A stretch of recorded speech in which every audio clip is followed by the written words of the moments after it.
That's me. Where are you guys? Uh, Still here. we'll try yous over there. See if yous come through on that one. Oh yeah, there it is. There, try that one. Bloody out That's me. there. Yeah, there we go. I better mute the live stream. Are we there then? Uh, Are we there yet? yeah, we there yet? Hello. Well, I learned from you, Blue, today that apparently I'm buying the wrong angle grinder discs. Hey, yeah, Was there the wrong for angle? For the same RPM, I should be buying the smaller ones because they spin faster. Yeah, That's right. Oh dear. That was too good to pass up. Yes, Clara Microraptor, this is a discount pie parrot stream. Yeah. What? You see, I'm going to have to now go down and look at the sprockets on my motorbike and completely rethink how they work because, yeah, they're all wrong. Even though they're all on the same wheel, the small ones spin faster. Now, see, I always thought that if I put a bigger back sprocket on, I'd gain acceleration and lose speed. But clearly, I'm totally wrong. I'm going to have to change it all. Is there anything that guy's ever been right about?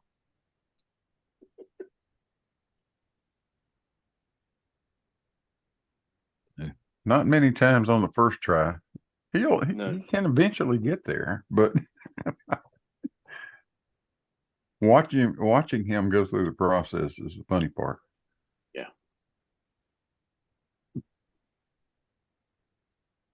Yeah. Why is there never any rum?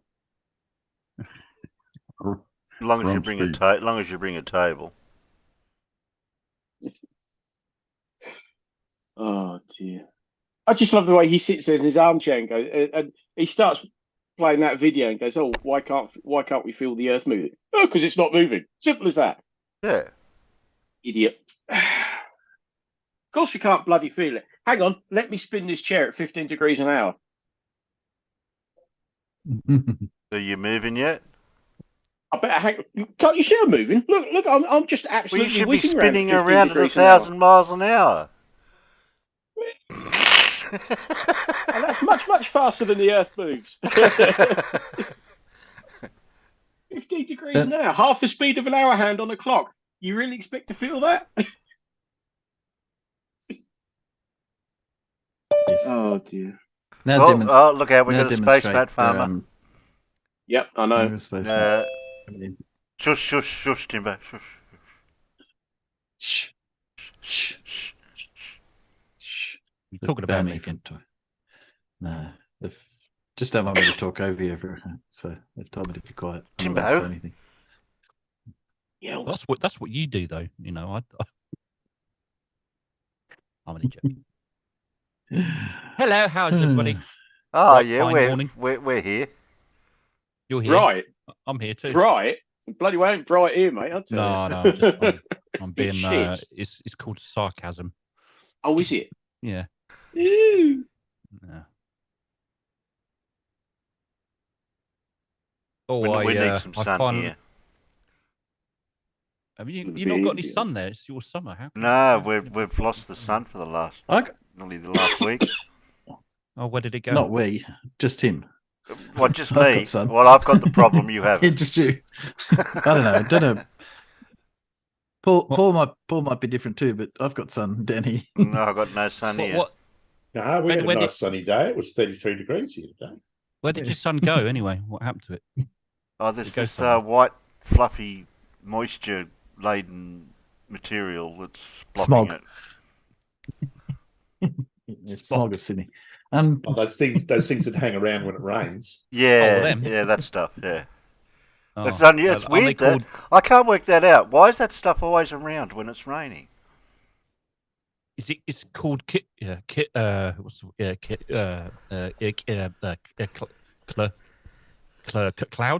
Is that the word? Is that it? No. No. I got it wrong I again. don't know. I'm gonna have to look into it. Yeah, gonna have to look into that stuff. I just did. There is some. Yeah, there's plenty over here. Whatever it's Actually, although it's just one horrible grey layer, you can actually see the clouds are moving bloody quick. That's blowing a gale out there. You're saying that clouds move? Really? Clouds, yes, they move. Yeah, Ah. most definitely. Yeah. But they can't if we have pressure in a container. Who's got pressure in the container? What Well, container? the dome's the What dome's container's that containing all the pressure. So What dome? Well, I mean, according to people that believe in chemtrails, clouds don't move. Apparently, no. Yeah. The one. couldn't possibly be. They couldn't possibly be clouds because clouds don't move ever. Don't they? No, apparently. They do round here. I know. Noticed it. We must have special clouds around here then. We must do. Yeah. Isn't it that thing that moves air around? A thing. What's that thing when air moves around a bit? Sometimes a bit quick. Wind. What? Wind. Wind. Yeah. Farting. You mean that we can have weather systems within our atmosphere, even though the atmosphere is moving with the Earth? Weird that. It's almost like you can have currents in water and in the sea and stuff like that. Oh, don't be silly. Now you're pushing it now. Don't be silly. Currents. I know. What Currents. about raisins? Any raisins in there? No, just currents. Just currents. Just currants, no raisins. Okay. And you can actually have lakes in the sea. Yeah. I've seen them. Yes. Yep. Yeah. Well, you can have seeds in the ocean. Yeah. Yep. But somehow clouds don't move. Mind you, having said that, they also say the sun doesn't set, but you can stand there and watch the sun set, or appear to, because of course it's us that's moving and not the sun. But no, it just goes away. It magically changes shape while it does it. Hey Bev, explain the sunset? Does the sunset? No, it just goes away. What's the shape of the Earth? I don't know. Don't know. I'm 51 and I don't know what the shape of the Earth is. I was never a flat earther. I've never been a flat earther ever. Oh, it's not flat. I've got proof. I got proof. Yeah, you got proof of something. Are you talking about the light in the sky again? Yeah, big up orange bright light thing. Yeah, the light in the sky. That apparently, according to some, we can't prove that it's actually hot. Yeah, I've heard that before as well. Oh yes, because you can point a laser thermometer. That's brilliant. That is He's brilliant. so special. He is, isn't he? So special. He's just the gift that keeps giving. He's just like comedy hour when you see him do a video. I point this laser at the sun and it's going to record the temperature. Oh dear. Effective. What is it? Effective up to 15 centimeters or something, isn't it? It's something Yeah. like that. They're the sort of things that they've been using to check your temperature, all through COVID. As you come in, they go, stand still, right, and point this thing at your forehead. And it's like an inch away from you, because that's where it works best. And he's pointing at the bloody sun. Oh, I've got a quote from Oakley, from Larry. Clouds, therefore, no gravity. There you go.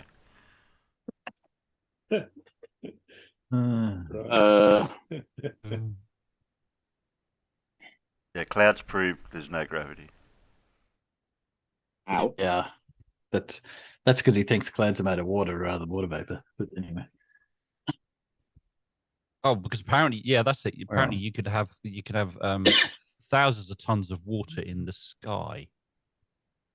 Apparently. Yeah. Well, you can. So, it just depends what form it's in.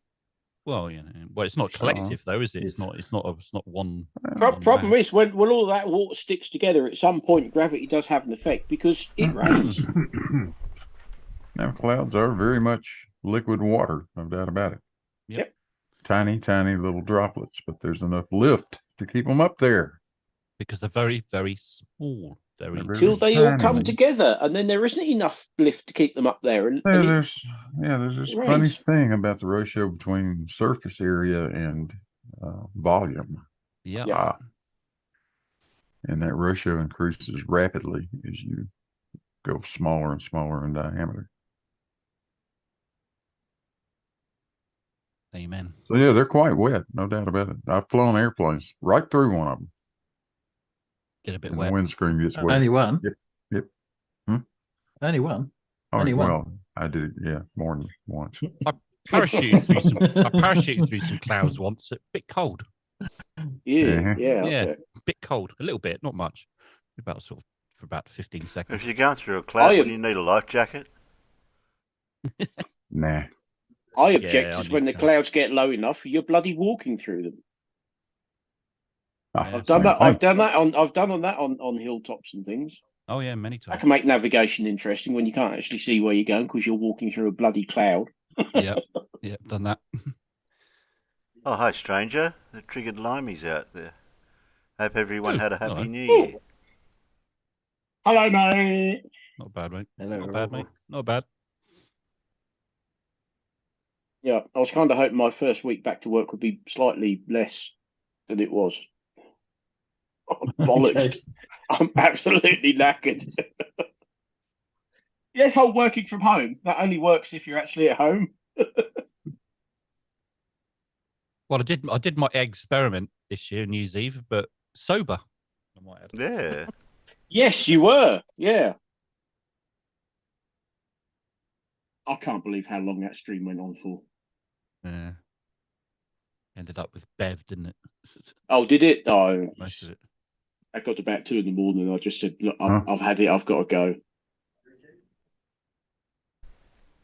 Oh no, that was getting mixed up with the streams. That wasn't New Year's Eve, was it? That was that Christmas, Christmas wasn't it? Eve, wasn't it? Like It was Christmas Eve. Yeah, Oh, that's Christmas right. Eve, Christmas yeah. Eve. I'm getting mixed up. Hmm.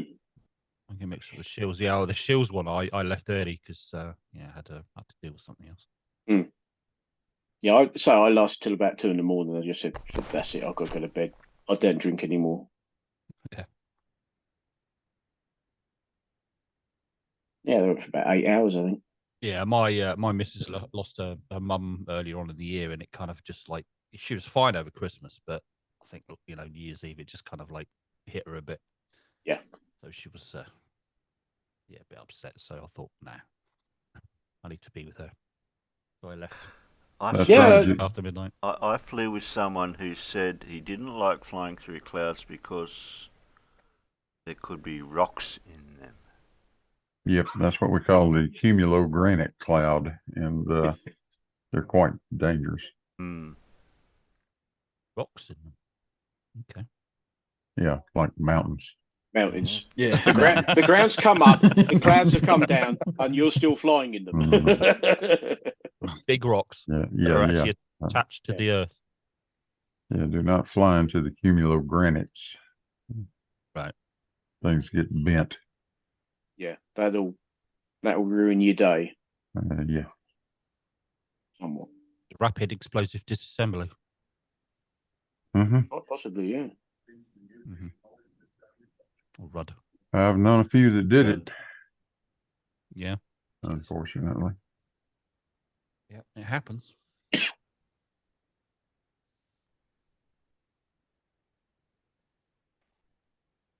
There's a thing on Reddit today, which I think is an old one, so you've probably seen it before.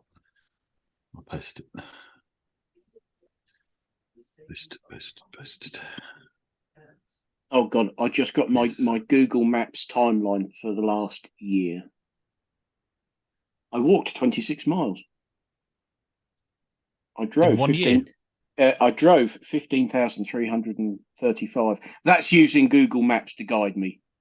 When you get to somewhere in London and you have to be 20 minutes down the road, it's like, oh fuck, where's that? Google Maps, thank you very much.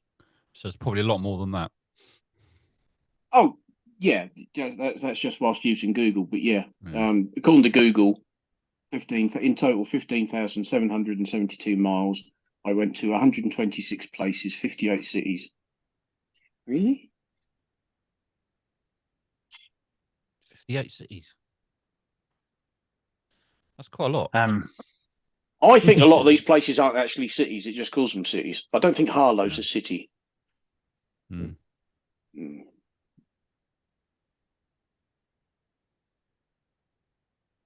But yeah, I've already hit the 10,000 mile mark for the expenses claimage. I'm now having to claim 25p a mile instead of 45p a mile. Isn't the definition in the UK a definition of a city? Isn't it? It's got to have a cathedral, isn't it, or something? One of the definitions. No. Traditionally, cities do have cathedrals, but I think it's made a city by royal proclamation. All right, so it doesn't have to have. You can have a city without a cathedral, but I think you'll find that 99% of the time, a city's got a cathedral. I mean, it's like Ely. Ely has a cathedral, but it's tiny. It's not much bigger than the bloody village I grew up in, you know. Yeah. No, I listened to on QI, they had that question come up, and it's only like 70% of cities have cathedrals in the UK. Yeah, most of them do, but there are quite a few that don't. Yeah, and basically, the way you become a city is you say, "I'm a city." Well, I don't. Well, in the UK, I don't think you can officially call yourself a city unless you're like Farmer says, you're proclaimed as a city. No, that's what we're saying is that there is this idea that yes, you have to be proclaimed. No, in the UK and the same in Australia, you basically just say I'm a city. You get to a certain size and say I'm a city, and well, it's weird because I still call it a town, right? There's a town called Armagh, right? It's called Armagh City. It has 2 cathedrals in it, but in total area in terms of where the Armagh City itself is actually smaller than the town that I'm in, Portadown, which is about 10 miles away. It's weird. It's kind of, and it's actually, and Portadown's actually got a greater population, but Armagh is a city, apparently. So there you go. Go figure. And I also used to live in another city called Winchester in England, and that's tiny, but it has a cathedral. What have we got here?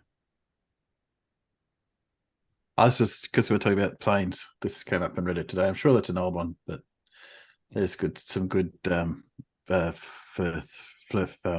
mathematics for you. Oh yeah, yeah. Who is this idiot? Rick Grimes posted it, but he probably stole it from someone else. Yeah, I've seen sketches like that. Yeah, many times before. Yeah, because if you actually do it to scale, or even vaguely to scale, Well, I did the maths on what he's got there on assuming a quarter of the Earth, right? And it's 17 kilometers difference in length from surface to 3,300 feet. So not 4 times the distance. No, not 4 times the distance. It's just I don't know what he was sort of like. Did you forget about the radius of the Earth? A few other things. I don't know how he got 4 times out of that. I can't see anybody. I've seen this. I've seen this on Twitter a couple of times. I think somewhere. Probably sure. Yeah, I think I've seen it before too. Anyway, I'll stop sharing. Well, according to the House of Commons Library, city-states in the UK can be associated with having a cathedral or a university, a particular form of government, or having a large population.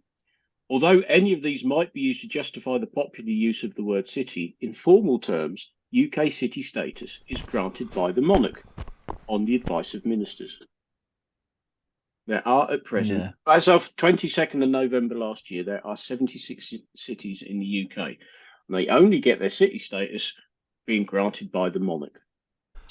You can call yourself what you like, but if the monarch of the UK hasn't said you're a city, you're not a city. What are you going to do about it? If I said I was a city and bugger all, they haven't. What can you do? Nothing. Like you said, you can call yourself a city, but you're not a city. I mean, I can call myself an astronaut, but I'm bloody not. Yeah. It's all right. I can go around all day long telling everybody I'm an astronaut. It's up to them whether they believe me or not. You're not a surveyor, but I've never been a surveyor, and I don't claim to be a surveyor. But I got a certificate. But I got a certificate. It says I've got a surveying. certificate. I've got a certificate. Yeah, I've got a certificate. I've never been a surveyor, and I paid to be a surveyor. But I won't call I won't call fully accredited surveyors. I'll call them the gentleman from Maine. No, that's the gentleman that may or may not be from Maine. Oh, that's right. He's even alleging he could be lying about where he's from. I mean, he's even doing that. but he's not denying it because he says it may or may not be. You know, it's just like a politician. I can neither confirm and may or may not be. Yeah, so there's nothing wrong then with calling Bev the guy that may or may not have a legitimate surveying certificate. That's right, exactly. We're not saying he has. We're not saying he Not saying that's right. Not saying either way. He may have it and he may not.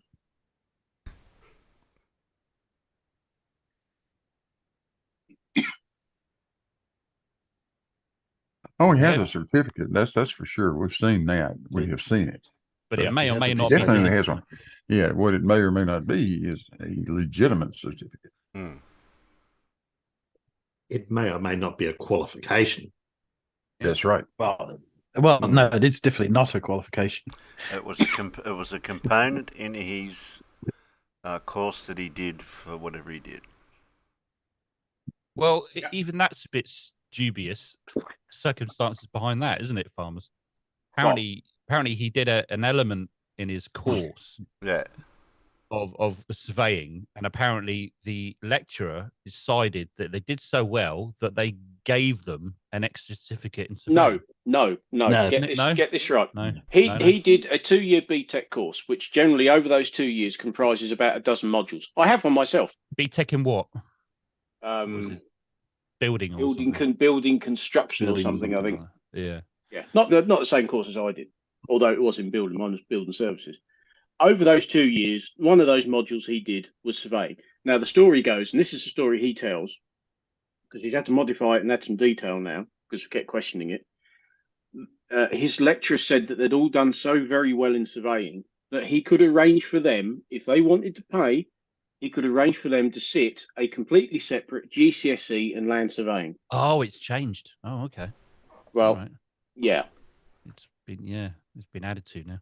Well, because certain people very loudly questioned the legitimacy of the story he was telling at the time. You've all done very, I may or may not have questioned the authenticity of his original story. If you've all done so very well, here's a separate qualification in land surveying.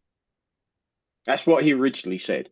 Now he said, yes, you've all done very well. I can arrange for you to sit. If you want, you'll have to pay for it, but you can sit a separate GCSE examination in land surveying. And apparently that's what they did, but now he says he's the only one with that certificate. So how many people sat it then? Just him. Yeah, well, no, I mean, maybe all the others sat it, but they all done so very well, they failed at GCSE land surveying, except Bev. I don't know, because nothing of what he says actually sort of follows and makes any sense. But yeah, he says it's unique, is these words. Well, if it's unique, that means he's got the only one. Yes.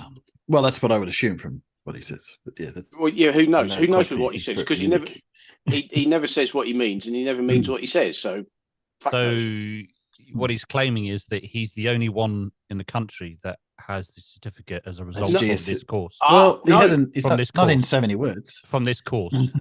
He may or may not be. Sorry, I should correct that. He may or may not be unique in having that certificate, the only one on that course, or anywhere in the country. Who knows? But he's never shown the certificate he was actually should have been awarded after 2 years of work. He's only ever shown this GCSE. He spent 2 years sitting a BTEC course for which you get a certificate, which lists all of the modules you sat. I know because I've got one. He's trying to get us all to get our certificates out when he was on the stream, didn't he? Yes, all get your certificates out in surveying. Well, I wasn't going to get one. I was going to show you who I was. And obviously, mine doesn't have surveying on it because I didn't do that course. Mine mine has surveying on it, but it's also got a whole lot of other things as well. I don't have just one subject.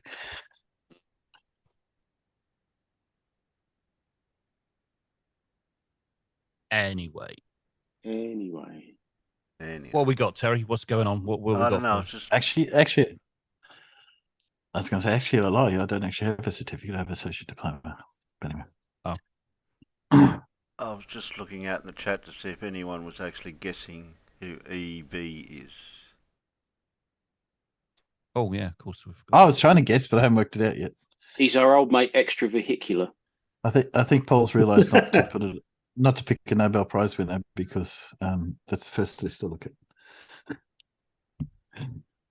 Unless he's picked a Nobel Prize. Unless he's picked a Nobel laureate who's not on the list.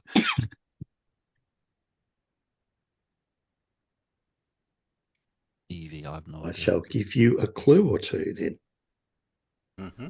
I just looked at my certificate. I got it. I got it a year before Bev got his. I'll see if the clues help. Today's scientist is a theoretical physicist with an identical twin brother, who is also a physicist.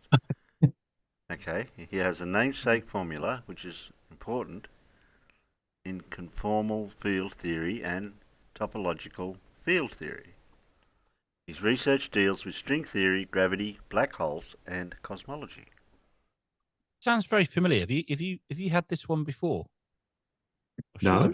No? Okay. Just kind of sounds familiar. He had his brother. Yeah, that's the bit. That's the bit that sounds familiar. He's a physicist that's got a brother, his twin brother. Yeah, he might have had that's his what twin sounds brother. familiar. Yeah. No idea.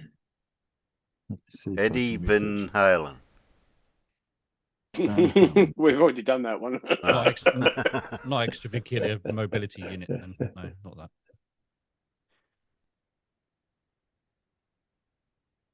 So guessing the first name, or Eric. Could be Eddie. Eric. Eddie. Eddie. Evan. Eric the Arthur. Eric the Aardvark goes quantity surveying. Oh, I think I know who it is. I've got a name. Is his brother Herman, by the way? What? Is his brother's name Herman? Could be.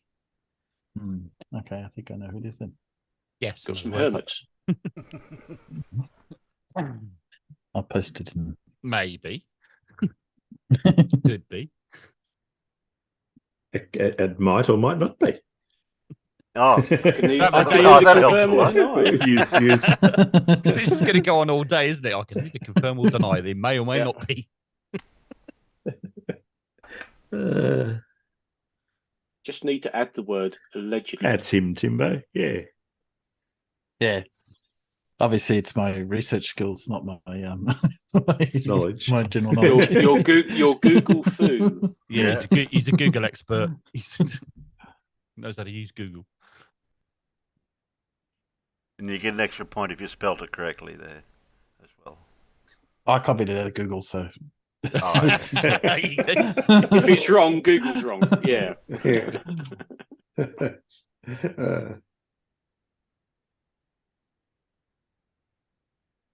Now, do I dare share my video, or we get somebody else to share it? Your video? Oh. A video. You did a video. You could do it. You could do it like you did last time. Well, the last time I did it, I didn't share it to you guys. Yeah, but we heard it in our channel, but watched it. Well, that's what I did and watched it on the stream. Don't blame me if it goes tits up, right? But I'm gonna suggest try it because you did try it the last show and it was absolutely fine. Don't blame him. Hang on. You're not pointing at me, according to my screen. Well, you're pointing. My Zoom screen is totally different to what's on YouTube. Yeah, YouTube is 30 seconds behind, and because I would be going, don't blame him down there, but you're not down there on my YouTube. You're to my right. According to my Zoom, you're to my right. So you need down to there, pointing to your right. Down a bit. Hey, Blue, can you get? Don't blame him. To your right. Oh man. You get globes, blue to point to your with the globe. Just stick his hand out the window. We'll see it. No. No. Okay. So to share or not to share, that is the question. But I'm ready to press Whether play. tis noble in the mind to suffer the slings and arrows of outrageous fortune. But I'm pointing at you now. You're right next to me. I'm pointing at you now. I'm not. Hang on. I'm over that way, called to you. I'm that way. Yeah, you're both pointing at Paul. I'm not. I'm pointing at Terry then. No, he's sort of I'm in the down middle. there I'm in. diagonally I should be at the top. That's Terry. Yeah, I'm over there. I'll point. You're over there. I'll point for your in it. You've broken your flipper. Oh no! Oh, his flipper's broken. I can manually do it. I just don't usually do it. No, Yeah. has anybody? Oh no, none of the peanuts have guessed who EV. I so desperately want to say EVA. No, EV we is. didn't. None of the peanuts got him. So I think you could. We'll just wait. We'll wait till Clive comes on. Then. No, Well, Clive's Haskins not got here. it. Oh, Askin Sorry? got it right. There you go. Oh, Yeah. did he? Oh, okay. Well, nearly. Yeah, there it is. Asking the I suspect Steve it might have been gonna Eric guess. and not Ike. Oh no, he has. He spelled it like I would. Ike What? Berlin. Yeah, wrong. Wrong. Like,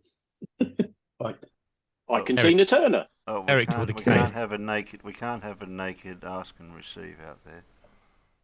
Why not? No, we can't do that. Too scary. Oh yeah, ask and receive. Oh, very So good. is that who it is? We correct yet? Well, Timber got it right apparently. yeah. There you go. My Google flu was right. Okay. Eric Verlind. What about the peanuts? Yeah. Okay. Ask and receive. It's got it. Okay. Righto. Need to fix up Stephen Mudd out there too. Stephen Mudd. Yeah. Where's he? Where's he? Oh yeah, up there. I see him.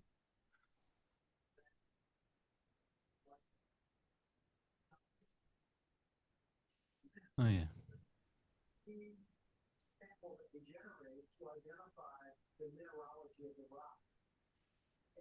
This looks very interesting, Terry. Oh, thank God for that. I was just thinking I need another cup of tea. Yeah, good idea. But do I stop? I'll stop sharing so that way I don't want to risk it. You're not going to risk okay. it. Yeah, no, Not just gonna risk- yeah. And they're not going to watch it anyway. They're gone off for a couple of Go on. Go on. Go on. Try it. Try it. Try it. Try it. What's the Try worst it. that could happen? Yeah, exactly. What usually happens is it lose your stream or does your computer crash? Oh, I get the blue screen. blue screen. Yeah. Can't cope. Well, I'll tell you what you could do is you could close everything else that you don't need down, anything that you've got open. Because I'm wondering whether it might be your memory and the memory issue. Yeah, that's what I was thinking. But I've only got the Can't stream Maybe it's going with the side chat and YouTube and OBS and Zoom. So I can't close out any of them down. Maybe there's too many participants in Zoom and you have to take off whoever came in last. Oi. Okay, right, bye. I'll see you then. Yeah, he did as well. He did. You bugger. Now who's going to say press play? Matt, get back here. We can't press play. Oh, is he coming back? I don't know. Maybe he's getting away. He'll be Oh, back. They wanted me to leave, so I did. Yeah, but we need you to say press play, Matt. Do I let him in? Yeah, yeah. I'll go on.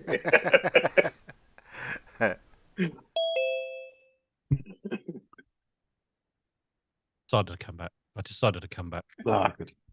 Do I let him in? I was thinking that took a little while. I was thinking they're going to let me in the bastard. I did have a quick think about it, but Yeah, it's like, yeah, there I had you to think about it. go. Mind you, that's probably what I would do. So, nah, not let him in for a few minutes. Let him sweat. I might go away then. Don't want that to happen. Okay. Dude, now that you're back, you can do your job. Yeah. Oh, he's gone quiet. Yeah, well, he's Oh, only got Terry. one. He only got one job. Yeah, I know. Sometimes I can't even do that. Terry, Yes, Matt. can you press play, Okay. please? Thanks. Welcome back, people. If you haven't seen my videos before, go check some of them out. We'll start to learn a lot of stuff about our flat earth, because this is all flat earth philosophy, the truth about our realm we live in.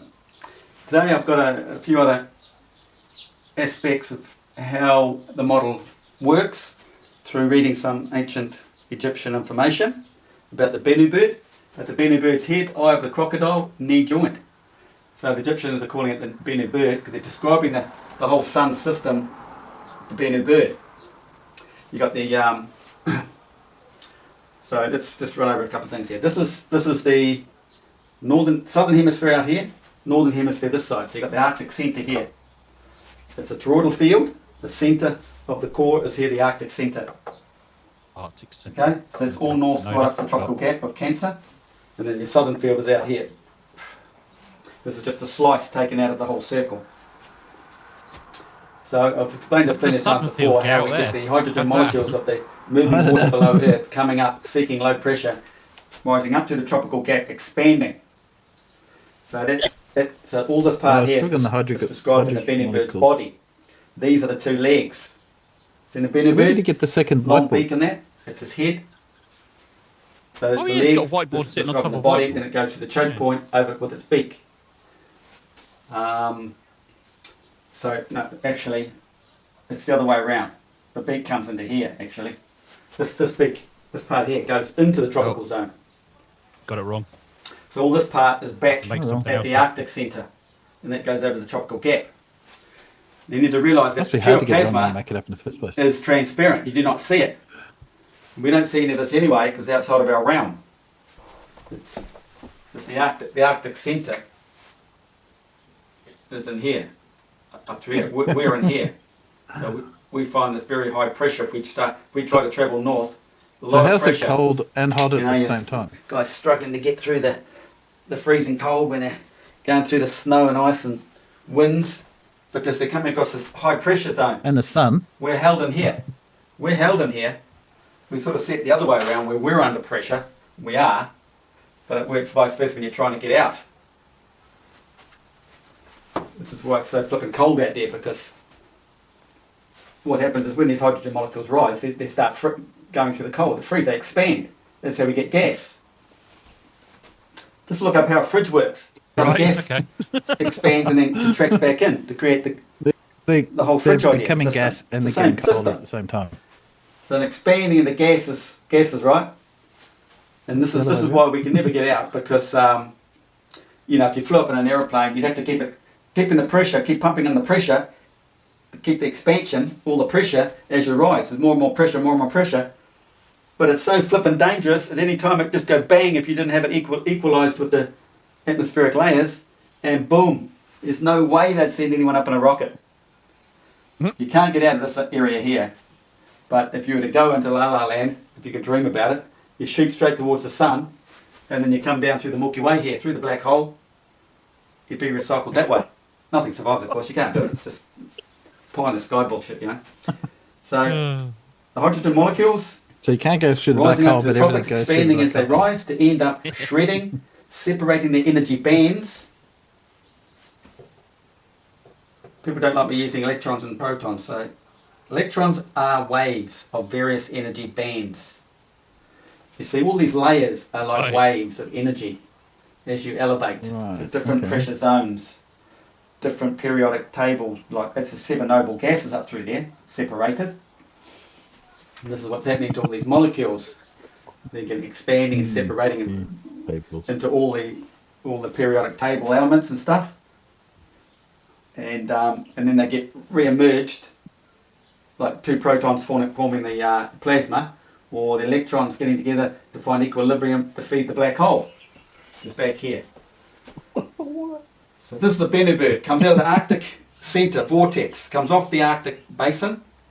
We can't get in there. High pressure. Oh, trying to get in there. You die. You just can't get in there.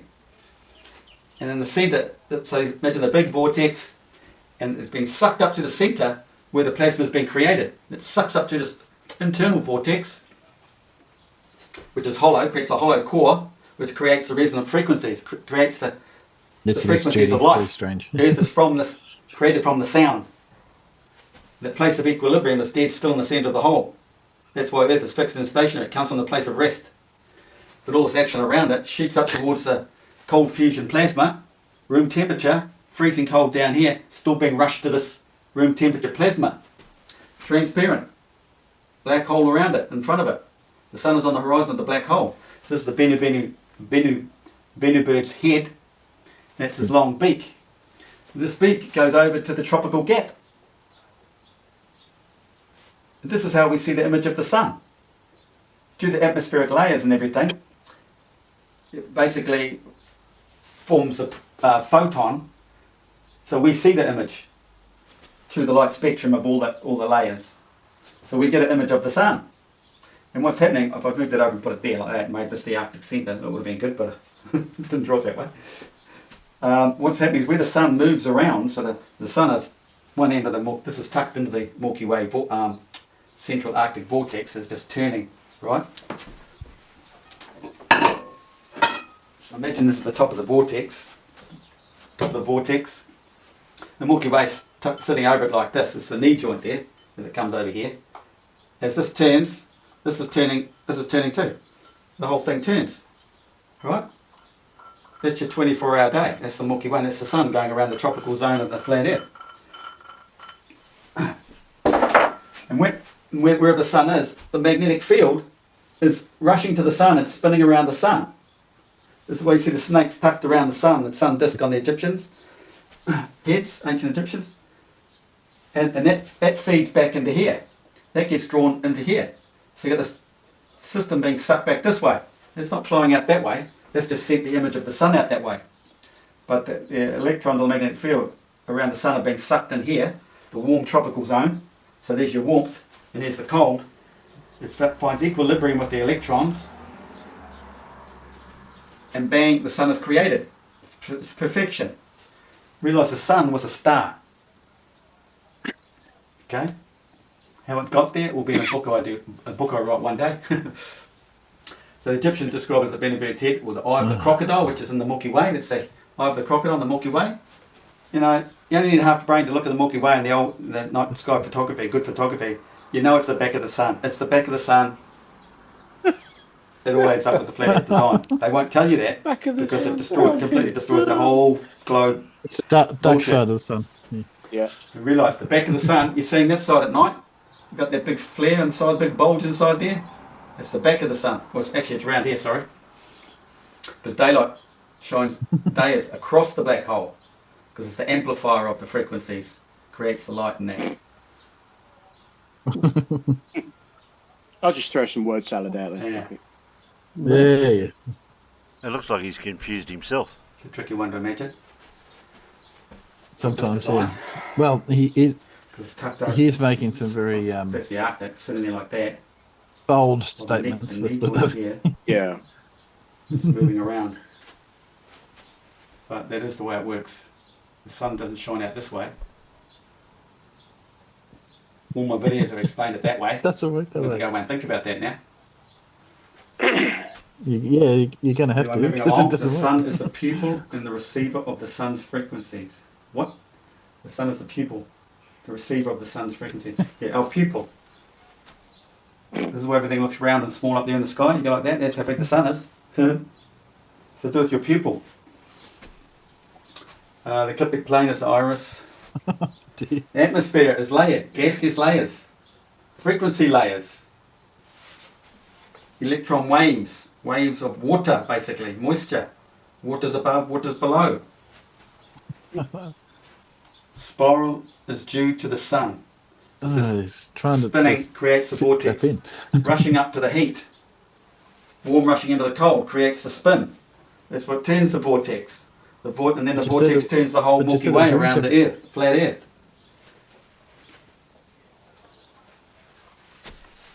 So to then draw into the magnetic field choke point, the compression confinement zone to form the plasma of the sun in the same time as feeding the black hole of equilibrium and balance, perfect resonant frequency. All life is through frequency. So this Earth is created here, this state of equilibrium, right in the centre of the black hole. Okay? Celestial equator. Just bring that over and stick it in there. That's where you see the sun. So down and out, eh? Down and out. So the sun is stationary at all times around the centre of the black hole. I shouldn't say stationary, but it doesn't move up or down. It just goes around the horizon. See, this is rolling. This whole Milky Way rolls around the flat Earth. It's all described in the Egyptian book there. So the sun is moving, with the Milky Way. It's the whole thing, like stuck there, it's rolling around. But there's a little creep between the sun and the Milky Way. It's the precession of the equinoxes, moving in the Milky Way a little bit. And understanding that the sun laps the stars. Some guys aren't getting it. They think the stars lap the sun. That's what you're told. Scientists. The precession is a separate. You see, all the stars, the whole vortex is the female. Okay? It's the. What's that, Matt? Sounded like you were saying the precession of something is like a separate thing. It's almost like a thing. It's a revolt. You said the precession is moving around. You said. Yeah, the stars is like on a dome type, whatever. Reflection. That's right. Still. Yeah. I've got that's right. Yeah. But that's separate to the reflection of the sun, which is at room temperature. Yet we know can be a lot hotter. Which is between. Yeah. Oh, okay. Yeah. Female, you got the male inside it. So you've got this movement going on. You got the vortex and you got the sun. So there has to be friction between the two. You might have to stop it, Terry. You might get a ban. What from? Well, he's talking about the female and the male being inside it. You might get a Oh, he's been there and done that with the moon and everything. The friction's horizontal in here, but sort of vertically in our realm. So you got the vortex. The sun has to move to create the friction with inside. This Milky Way has to move to create the friction inside the female. It doesn't help explain it, does it? Because you could say it goes the other way, but it doesn't. The sun is in the centre. It's the quickest. The vortex is out here. These are background stars. All the energy comes out of here. How can the stars out here have more energy than the centre core? It's just ridiculous. It does not work that way. The sun is all the energy. It's on the inside track of the racetrack, right on the inside track. It's got all the energy, and then it all spreads out like this. Just the way our Earth works. Everything expands outward, becomes weaker. The weaker field is out in the southern hemisphere. Same thing in here. How can you go and tell me the flipping stars lap the sun over a year? They do not. You can tell at the end of Orion's belt season when the sun starts drawing on the belt. The belt starts disappearing earlier and earlier. Okay? Because earlier on the year it just goes straight down over the horizon. You don't see it. The sun. Who said that? But nobody said that. If you're up at night, No, it says that. early in the morning, you start seeing it come this way because the sun's catching up to it. It's west. The sun starts rising, catching up to it. You can see it there. As the seasons change. So, knee joint is in the ilium. Call this the knee joint. It is a knee, isn't it? Look at it. And the eye of the crocodile and the Milky Way and the Bennu bird in ancient Egyptian. You've got the Bennu bird legs. The body has expansion. Then it goes through the choke point. It just picks words out of the point here. Assigns them to something. It's drawn up to this choke point. Yeah, he's got a whole mix of theologies from the place it's created, so it explodes here Greek, where the head ancient Egyptian, ancient Indian philosophy, and but we see it out here. Cosmology and But he's picking words and doesn't even know much about it. It's all based off of Gaussian physics. Guys? electrons, magnetic field. So that, you know, It's it's based off really going evidence, like this, Terry. flowing like Mixture this, of all sorts of things thrown in. getting pulled Dacian, down ancient Greek, into the ancient earth, Egyptian, crossing Indian. over and going back up, doing it again. So they come down. They basically, yeah, they just keep flowing. But then some gets drawn into the sun here, spinning around the sun here, where the sun is. The sun is moving around. Hey, Alan. Morning, Alan. You want to check this video out, guys? Share it. There's another Kiwi. He's gone and he watches my videos. He's gone and made the model. Yeah. Oh, here we go.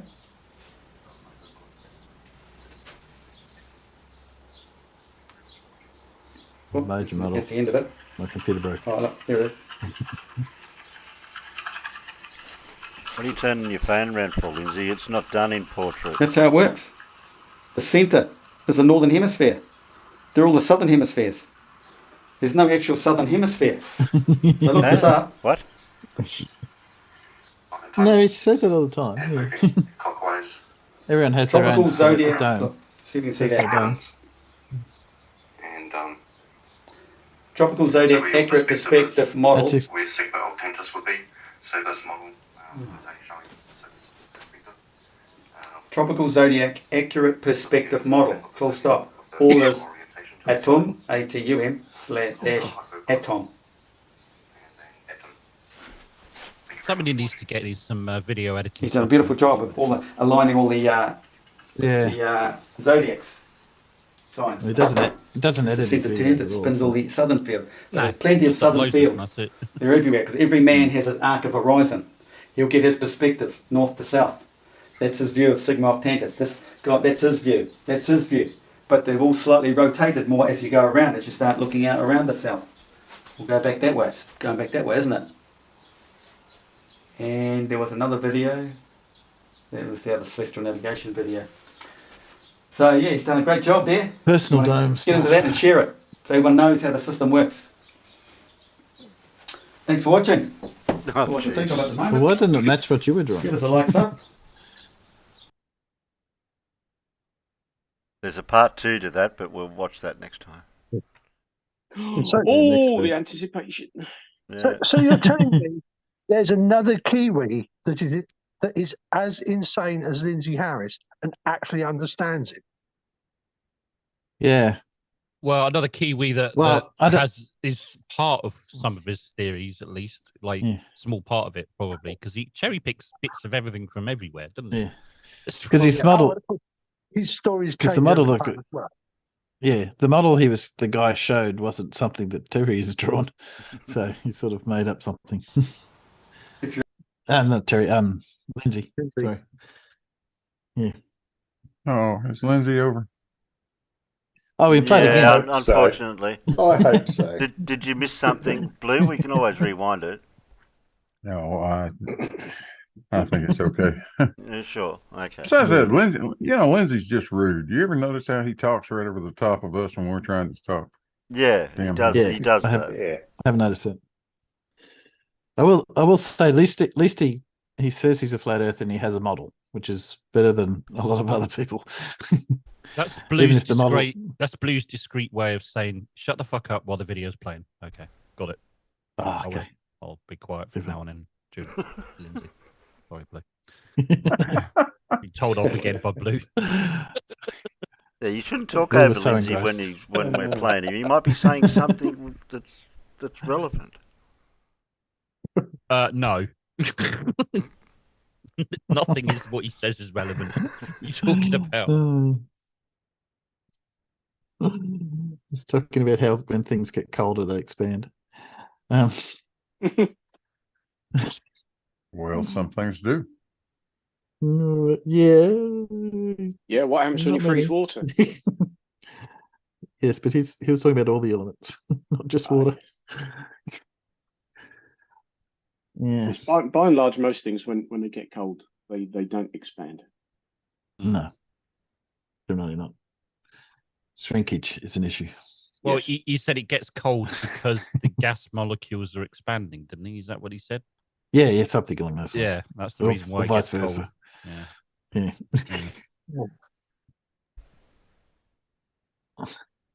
Yeah. So cold has got. Oh, sorry, Galen, go ahead. I was going to say, when I open the tap on my dive tank and let the air out, the tank does get very, very cold very, very quickly. Yes. Yeah, so does the air bottle on my paintball markers if I'm having one of those games where you've just got through 1,000 rounds very, very quickly. There's an awful lot of condensation forms on the neck of that tank. Yep. And on the gun itself, actually. But is that because the gas is expanding? Sure is. It is. Yep. It's held at 3,000 psi in my air bottle. Yeah. It's down to 850 psi as it comes through the reg, and then obviously it drops even lower as it goes through the gun. But it's that initial. Okay. It's where the regulator is on top of the tank. That gets very cold and very wet, particularly during the winter. Yeah, mine does exactly the same. Yeah. The dive tank I use for filling the guns is 207 bar. Oh, maybe Lindsay's onto something there.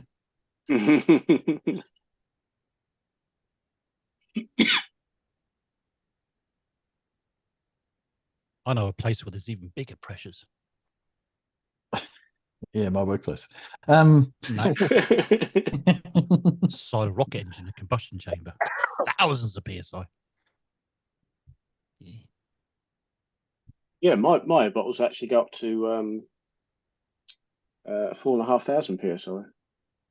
300 bar. Wow. Okay. But there's not many places that actually have a compressor that will fill that high. Where I've been playing, it's generally 3,000 psi, and that's right next to your face. So what are they allowed to shoot the round projectile at? We actually measure the velocity. Yeah. 200. I think we generally cap it 270 foot per second. Right. So really, the capacity of the pressure is just so that you've got a longer lasting cylinder. Yeah. Yes. Yeah. Yeah. They're 1.1 litre air tanks, air bottles. Like I say, we filled 3,000 psi. I've usually got enough air in there. I go out with 900 rounds, and I've usually got a little bit of air left over. Not much, but some. The velocity start to drop by the time you get to the end, or is it pretty consistent? Oh no, because you're firing a ball. Balls aren't that aerodynamic. So yeah, when that leaves the barrel, that's doing 270 foot a second. 20, 30 feet away, that's dropped off considerably. So how many bars did you say in that? Sorry, go. Sorry. Oh, I was just going to say what I meant was when the cylinder's getting towards the end, does it reduce the velocity, or is it pretty consistent? Well, it's pretty consistent until you get down to sort of the last few scraps of air. Sort of probably if I've got down to about 500 psi, because all of a sudden you've just lost the range. It just ain't quite there anymore. And I did the last time I played, I'd outflanked somebody and she was completely unaware I was there, and I started firing at her. And I thought, oh shit, I'm running out of air, so I had to run forward to get close enough to actually hit her. Because the range is dropping off, and I looked down at the little pressure gauge on the neck of my air button. I thought, oh bollocks, I'm running out of air. So how much pressure is it at the start when it's full? Where I've been playing, we fill it 3,000 psi. Jesus Christ! Because chamber pressure and an F1 engine. 70 bar or 1,015 psi. Yeah, my bottles. My bottles are rated. Pressure. Yeah, my bottles. If I went somewhere where they've got the right fill equipment, the right compressors and equipment, my bottles are rated at 4,500 psi. Wow. Farmers, do the markers actually have a regulator in them to reduce it to the pressure that you're going to use to propel the ball? There's a regulator. The main work is done by the regulator that's on top of the bottle. That brings it right down from say 3,000 psi to I think about 850. there's then another regulator inside the gun that brings it down even further before it puts it through the through the valve. So you won't see any change in performance until you hit the 850 psi in the tank, will you? Correct. So if you get down to fight like I did that particular game, I'd got down to probably sort of 500 or 600 psi, and because as you're firing, you know where the paint's going, and then the paint is losing range, and that's when you suddenly stop and look down at the gauge and go, "Oh shit, I'm nearly out of air because I've now gone past that 850 psi," and that's when you think, I'm going to have to run, and hopefully she's still looking the other way and doesn't realise that I'm now there shooting at her. And it worked. I got close enough to her that I think it was my last paintball that actually had any oomph behind it hit her. But there is that moment, oh yeah, I've got her. Oh shit, I'm not close enough. I'm losing air. I've hardly got any air left. Yeah. I mean, you can, if you're clever enough, you can get close enough to somebody to physically touch them.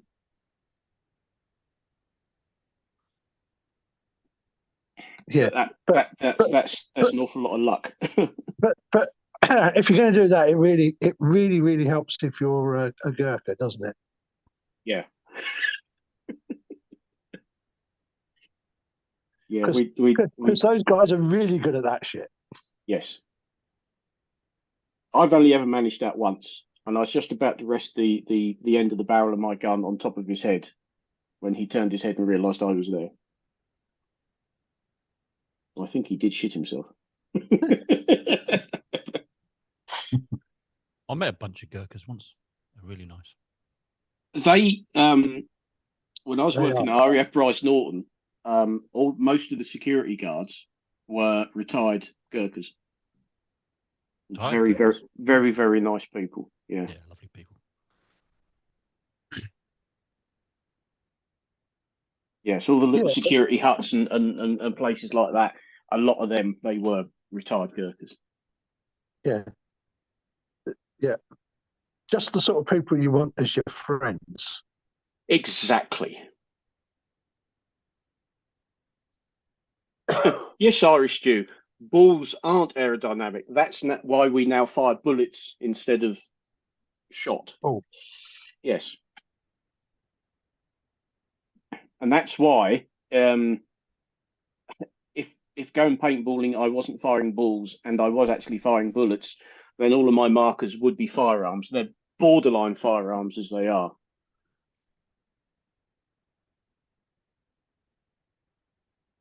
If I cranked it up so I was firing sort of, I don't know, 310, 320 foot per second,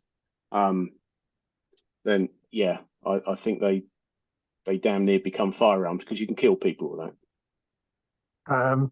Well, technically, if it produces more than 12 foot-pounds of kinetic energy, it would be a firearm. Yeah. Actually, saying that, if it produces more than 1 joule, technically it is a firearm. However, it would only require a license if it produced more than 12. Gotcha. But then, of course, we're firing ammunition that's designed to break anyway. Yeah. And if my markers were of slightly higher quality, I could fire the more fragile paint that has a thinner shell, because obviously at the end of the day, the whole point is not only have you got to hit them, but the ball's got to break, because if it doesn't break, it's not a hit. Yeah. Of course, the ones that don't break hurt more. Indeed. But yeah, bouncers don't count. What's next, Terry? I don't know. Have we got any quizzes? We do. Instead of Lindsay spouting off a whole heap of nonsense that you don't understand, we've got a whole heap of real world stuff that you don't understand. Yeah. Instead of made up crap we don't understand, we'll go to real crap. Yeah. Real stuff we don't understand. I'm sure you will understand this bit though. I suspect so. Yeah. There you go. No, I don't understand. Can somebody explain, please?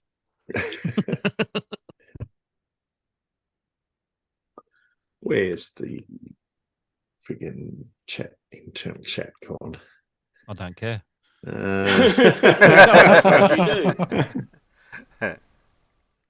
Where is Oh. it? Oh no, the screen's frozen. We have to leave it on there for now till we get back to normal transmission. Well, dang. My On the question is phone, just I can either see If I the don't, screen- I'll have to unshare it and get the internal chat up. Sorry. Oh, okay. If I If I Oh. don't maximize the Zoom thing, the screen. it goes away. Have you ever thought about how reason. Paul finds these images? often, yeah, I think about it all the time. I'll let the peanuts replay that. hello. Okay. Weird screen. Yeah. Am I sharing the right screen again? No, you're sharing a desktop. not though, quite. But in the Oh. meantime, Okay. I'm just giving the peanuts a replay of the introduction. that's very kind of you. I could tell it was your desktop because it was extra long with your new wall. Yeah. Okay. Is that right? That's better. That's yes. better, right? There you go. Oh, okay, That's that's better. better. Yeah, okay. Are you sharing it? Now put that out of the There, way. Right, That's yeah. That's, There you go. that's it. Yeah, there we go. I think I've seen that before somewhere. Have you? Where? I'm not looking. Okay. Question one. Damn it. Question one. Higher percentages of this material correspond to physically longer processed samples in the ribbon test. What is this material? Ribbon. What's a ribbon Why test? Have I heard of ribbon Yeah. test? Why have I heard of a ribbon test? Okay, let's see what number 2 says. Clue number 2 says clumps of this material used to absorb grease and oil are called fuller's earth. Fuller's earth. What is this material? Oh, God.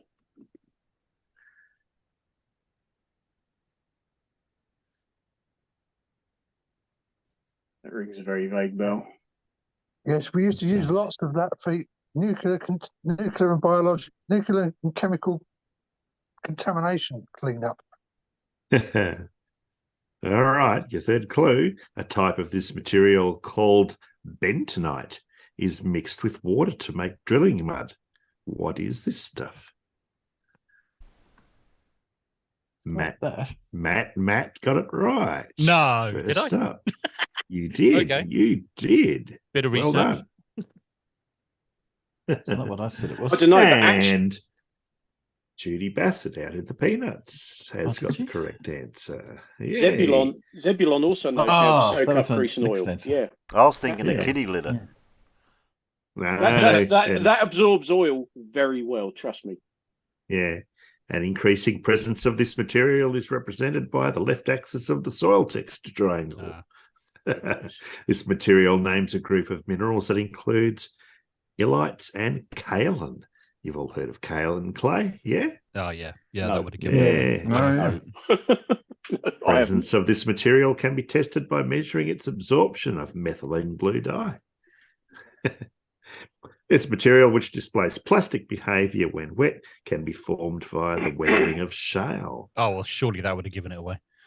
And the sediment features grains near 2 micrometers in diameter, making it more fine-grained than silt or sand.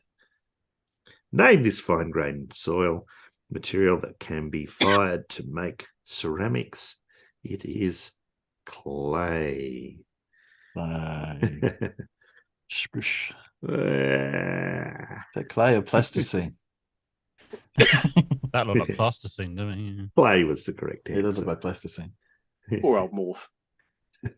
Oh, I remember Morph. Yeah, Or was that Chaz? one or the other. Question 2. Ship-to-ship transfers were used to avoid sanctions related to this program by the now sanctioned Blue Cactus Heavy Equipment and several Hong Kong-based firms. What was this program?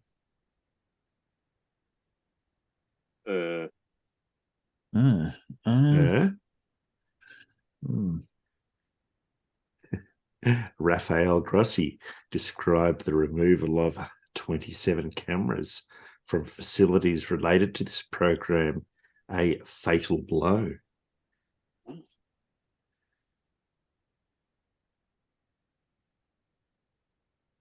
Hmm. Not ringing any bells, I have to say. No. No. Well, This program thrown me was off. the subject of the Maximum Pressure campaign. Not opium smuggling, no. No. A computer program called Stuxnet was used during Operation Olympic Games, which targeted this program at facilities like one in Natanz. What was this program? Come on, you've heard of Stuxnet, yeah? And Operation Olympic Games? No? No, no, not heard of either of them. It was an operation where they literally dropped USB sticks around for people to find. Oh, did they? Yeah. And the Not people, heard of that. targeted people, would pick them up and insert them into the computers, which then downloaded a virus into the control system. And yeah.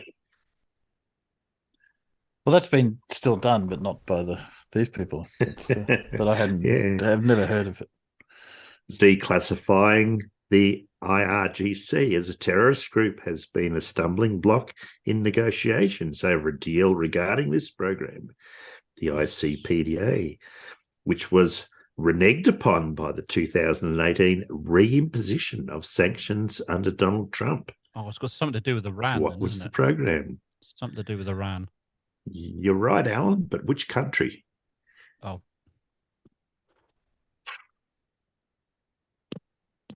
I've just said it. I think. A 2015 agreement limited the progress of what energy program led by Ayatollah Khomeini? Yeah, well. That's the one. Nerd Alert, I'm afraid, was the first person to get it correct out in the peanuts. It was. Oh, the Iranian enrichment program. Yeah. Right. Yeah. It was the Iranian nuclear but... power program. Yeah. I never really followed all of that. Just except to say they've got as much right as anybody else to do things nuclear. Yeah, what they did was they literally airdropped USB sticks around the facility, and people would pick them up and put them into their computers, which downloaded a virus into the control system, which made the centrifuge spin counters malfunction, and the centrifuges literally span themselves into destruction. Who Yeah. would be stupid enough to pick up a random USB stick you find on the floor and plug it into your computer? Yeah, well, that's what they did. People, actually. Yeah, literally did that. Iranians, yeah, that too. Yeah, a bunch of Iranians. Yeah. But it's like opening up an email saying that tells you that they're trying to deliver this thing that you supposedly ordered and you know you haven't, and there's an attachment and you click on it. Yeah. I mean, who's stupid enough to do that? But ransomware people do that. Yeah, lots of people do it. They probably stole it from this idea, but yeah, I have heard ransomware people dropping them around cities and stuff, and people just say, "Hey, I wonder what's on it," and just plug it in. I mean, if you're going to do that, you plug that into a laptop that isn't connected to any network anywhere ever, and then go, "Oh, let's just see what's on there," because that's a fairly safe way of doing it. But they're not targeting people who know what they're doing. Yeah. Well, I mean, it happened to me. It happened to me. A colleague at work was stupid enough to do that. They got something. Well, I was working for a store at the time, and it was the cash office clerk. They received a package saying "Ghost Program," and it was a disc. So she thought it should come from head office. That it's something to do with these systems. So she plugged it in the computer, and it completely corrupted the whole system that controlled all the tills and all the rest of it, and recorded everything, and just did a whole load of stupid stuff. So yeah, people can be gullible like that. They can be, yeah. Yeah. Question 3. This solid material is the end product produced from the output of the organosylive technique. Never heard of that one. I was going to say, hands up, who's heard of that? Yeah. Number 2. Specific edge load theory is considered during the processing of the liquid precursor of this material using cantilevered conical refiners. Cantilevered conical refiners. What would do something with that? I don't think it uses spurving bearings, though. Is there any side fumbling? No, there's no side fumbling. Thank God for that. Or marsal veins. Oh, we do like our marsal veins, yeah. Yeah. This material is continuously produced by Foudrinier machines.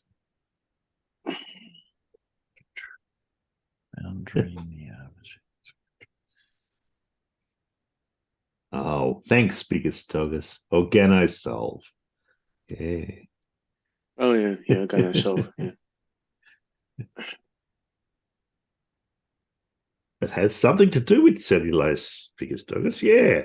Aluminium potassium sulfate has historically been used as a surface treatment sizer in the production of this material by linking its main macromolecule to rosin. Is that it? Or rosin. That's the one, Timbo Turtle. And Big Blue's got it right. And so has... Let me have a look further. Matt's got it right. Yeah. Oh, yeah. Okay. Oh, wow. It was a surface treatment sizer. I didn't actually know about the other one, but I know what a surface treatment sizer is. This material is rated by its dry and wet strength, which can be improved by adding polyacrylamides or cationic starch to its liquid precursor. Cations. Cationic starch to its liquid precursor. Not floss.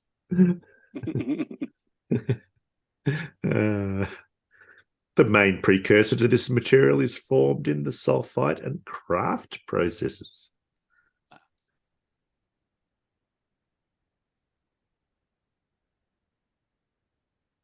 What commonplace material is made from bleached cellulose fibre derived from wood pulp? That would have surely given it away. Yeah. That surely should give it away. No. And if that doesn't give it away, this should. That should, yes. Only reason why I got it because I googled the what do you call it, the organosolve technique, organosolve process. Organosolve technique. Yeah, that's the only reason why I got it. I got to admit, thanks, Judy Bassett. It is paper. I got to admit, it was yeah. I only got it from the surface treatment sizer because I've used that, but I wouldn't have got it for any other clues except for the last two. Not many people realise that paper is actually treated to, make the surface more smooth. Yeah. Yeah. I just know from doing Well, what surface treatments you want. Some of it is, some of it isn't. Yeah. Question 4. A series of grabens on this body may have been formed by coincidental seismic activity rather than the event that caused the Apollondrus crater from which they radiate. That feature is the Pantheon Fossae. Where is this? It's the body we're after. It's not Mars, Farmer's Boy. No, not Mars. Impact melt may have caused the flat plains in the interior of this body's Radit crater, which displays characteristic graphite rays. Where is this? That crater, that sounds familiar. I'm going to go with the obvious just in case. That really does ring bells. Not the moon, Timbo. No. That's just in case. Yeah. I think this object's composition of 30% silicate materials and 70% metallic minerals leads it to be the second densest object in the solar system. That's the one, man. The answers I can tell you that. Yeah. And Red Alert got it out in the peanuts. Yeah.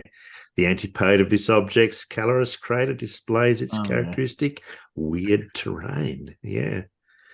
In 2025, the Bepi Colombo mission is slated to reach this planet that displays a 3-to-2 spin orbit resonance and an 88-day orbital period. Mariner 10 and Messenger probes studied what closest planet to the sun? Yep. Mercury. Yeah. Mercury. Not the hottest planet, though, hey? No. No. No. That's Question. Venus, I think. Venus. Yeah, it is. Yeah. Question 5. Hopefully that's subject next question.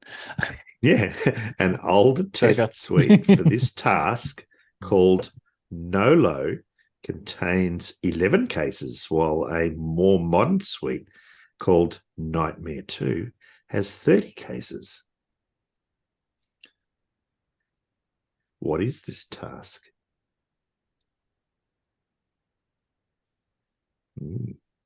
A conservative lower bound for the complexity of the graph representing all possible states for this task is given by the Shannon number. What is this task? In 1965, Richard Bellman proposed the creation of a pre-calculated database for this task, using retrograde analysis to work backwards from all the possible results. What is this task? It's not holiday packing, your wife's holiday packing.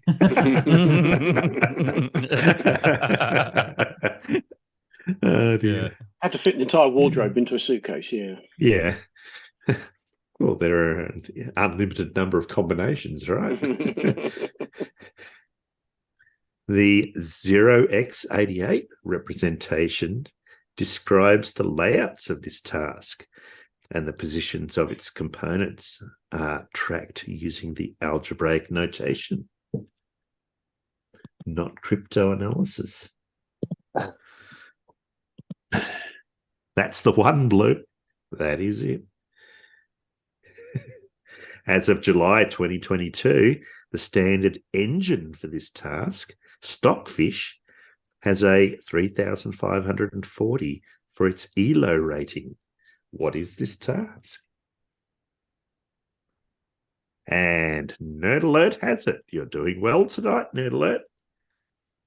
Name this task performed by computer programs such as Google's AlphaZero and IBM's Deep Blue, which famously competed against Grandmaster Gary Kasparov. Oh, yeah. Chess. Oh, that. Okay. I thought that, but I thought I was off chess. track. Playing chess. I should just put it in. The dog's kind of like going, oh, kids, behave. The cats are like, this is boring, let's fight. Yeah. Question 6. Surprisingly long thermal response times are observed in this laboratory study of wickless heat pipes called CVB. What is this laboratory? Wickless heat pipe.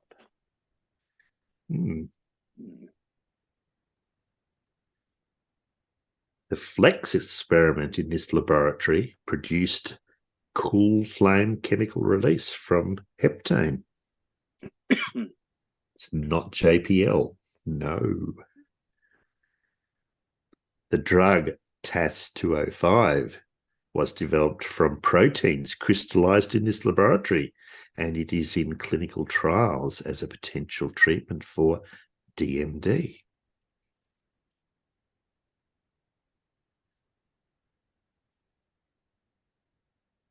In August 2020, it was reported that Deinococcus radiodurans survived in this laboratory for 3 years, which supports the notion of panspermia.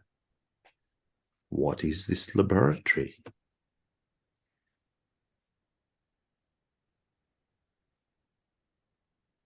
No, still not. I've had a punt at it. That's the one, Farmer's Boy. Oh. Yeah. I think you just beat Judy Bassett out in the peanuts. Some scientists working in this laboratory experienced SANS, a condition in which high pressure in the head causes eye problems. Other health issues for Oh. scientists in this laboratory include the loss of bone density and muscle mass due to low gravity. That would have given it away, right? Yeah. That would have given Agencies it like away, ESA yeah. and NASA run what laboratory in low Earth orbit? It is the ISS. Damn it. I was Damn it. desperately thinking of famous laboratories, and it took a while for So was the I. little light bulb to come on and go, it's the bloody space station, isn't it? Yeah, that's right. No, I didn't even get Not there. many people sort of think I of it as a laboratory. Yeah. But it is an ever adapting, ever changing laboratory. Yeah. Yeah, that's right. Except for when they're pissing about like there.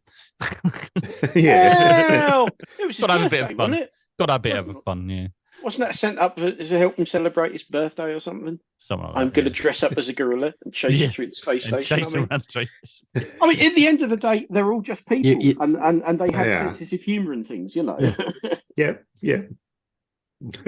You have a set amount of personal weight, and he decided to use his for a gorilla suit. Yeah, exactly. Why not? Question 7. The finding of stone circles suggests this practice occurred at Dakhli Oasis by the Masara and Bashendi before spreading eastward. What is this practice? Not ritual sacrifice, Perhaps. no. No. Most tasks involved in this practice were done during periods called Peret and Shernu.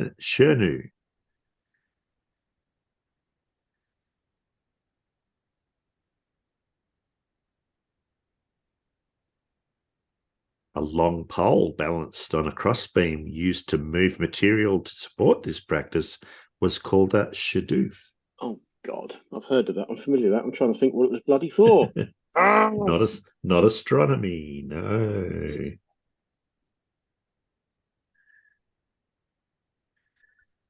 The only image of the Scorpion King shows him holding an object for this practice.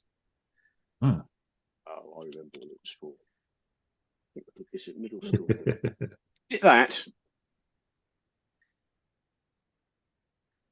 Oh, that's kind of related to that, but that's part of this practice. Farmer's Boy. Oh, God. Annual events critical for this practice were associated with the androgynous harpy, while the god Khnum was credited with providing resources for it. Not cranes, not water well dipping. I think That's it's the that. one. That's the one, Farmer's Boy. Oh, yeah. Yeah. In ancient that, Egypt, this practice traditionally began in October after a period of inundation that would fill crisscross basins. Oh, there you go. I'm pretty sure it's not that. burials. Is it that, by the way? Huh? It's that not after- cow tipping, Big Blue, no. Cow tipping. That's bloody dangerous sport, that is, cow tipping. Likewise, Timbo Turtle, that's part of the process, but not complete. What about the answer I've given? The majority of ancient Egypt's population was involved in what practice planned around floods of the Nile? No.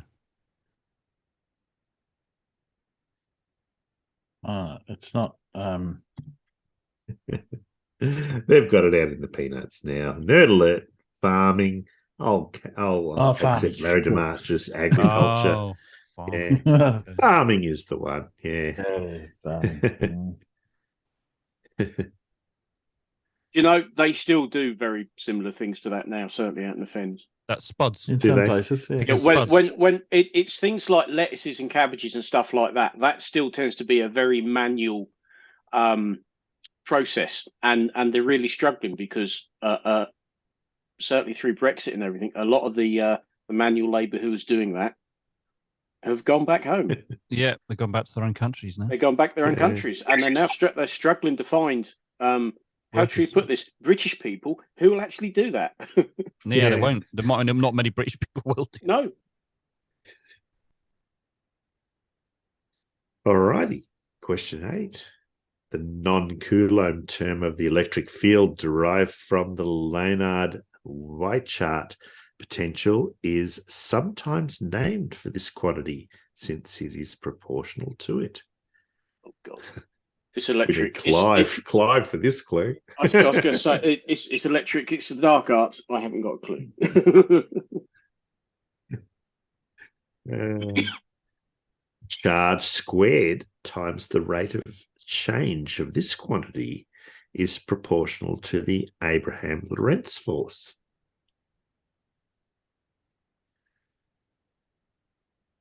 Not current. The power of radiating particles is proportional to charge squared times this quantity squared according to the Lamour formula. Not magnetism. The Bohr model of the atom is unstable because the electron is radiating due to this quantity being non-zero. What is this quantity?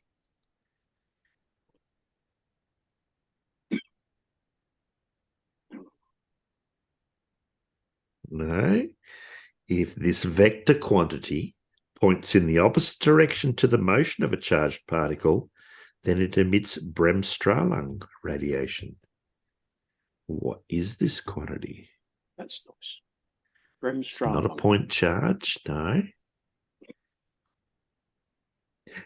A particle in a cyclotron emits radiation when the centripetal form of this quantity is non-zero.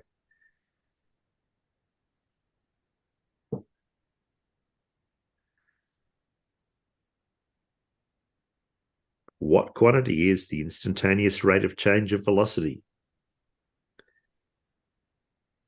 I think Nerd Alert might have it. He does. Nerd Alert has it. Yeah. I was just giving the internal chat a chance, but yeah. okay. It is indeed acceleration. Yeah. Acceleration is the right answer. Well done, Nerd Alert. And your second last question. Applying this phenomenon to coated pipeline steel causes a negative shift in the corrosion potential, according to a 2009 paper by Fu et al. A phenomenon. Yeah, what is this phenomenon? Phenomenon. Oh. Not galvanization. No. That's not a phenomenon. That's a process. Yeah. Deformable displays can be made by combining inorganic phosphor with powders that generate luminescence from this phenomenon. A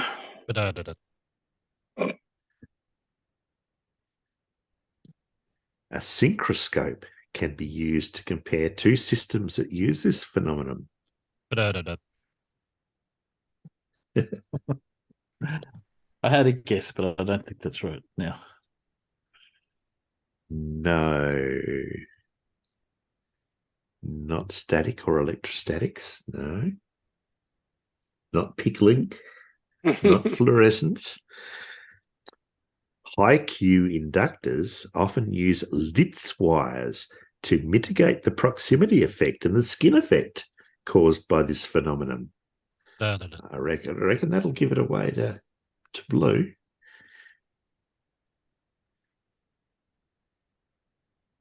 No pressure, Blue.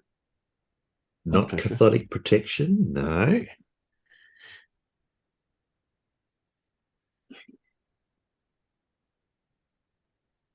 Okay. The power delivered by this phenomenon is the square of the root mean square value of the voltage divided by the resistance. Not capacitance, no.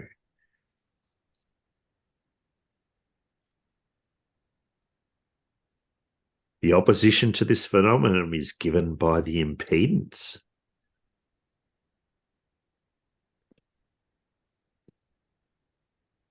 It's not.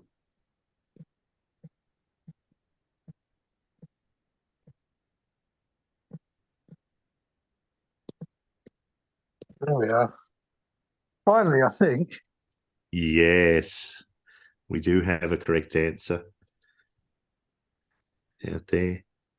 A periodically varying voltage generates what phenomenon of charge flow used in the grid to generate electric power, in contrast with its direct counterpart? It is indeed AC, alternating current. Yeah, what? clue about that sort of thing. So Judy was close early on, but current wasn't quite good enough as the answer. Yeah. I thought that, and I thought that's too. Couldn't be right. Obviously, not ordinary current. I just thought current, but. And your last question. Question 10.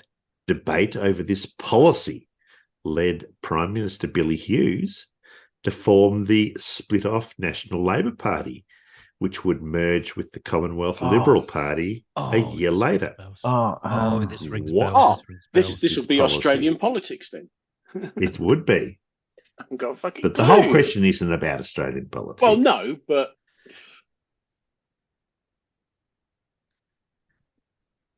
certainly rings it's bells. not the White Australia policy, Timbo. No. No, okay. Get that one out of Melting candy in a shore play may have inspired the nickname of Chocos for people subject to this policy in Australia. Not the Emu War. No, No. that wasn't a policy. Okay. The nationalistic Bloc Populaire was formed to oppose this policy and compete for voters with Maurice Duplessis. What was this policy? No? Okay. Reluctant men subject to this policy in Canada were derisively called zombies. What is this policy? It had something to do with World War One, didn't it? Something to World War Two or something. An intense divide over this issue split English Unionists and the Laurier Liberals, led to Robert Borden's second victory as party leader. What policy?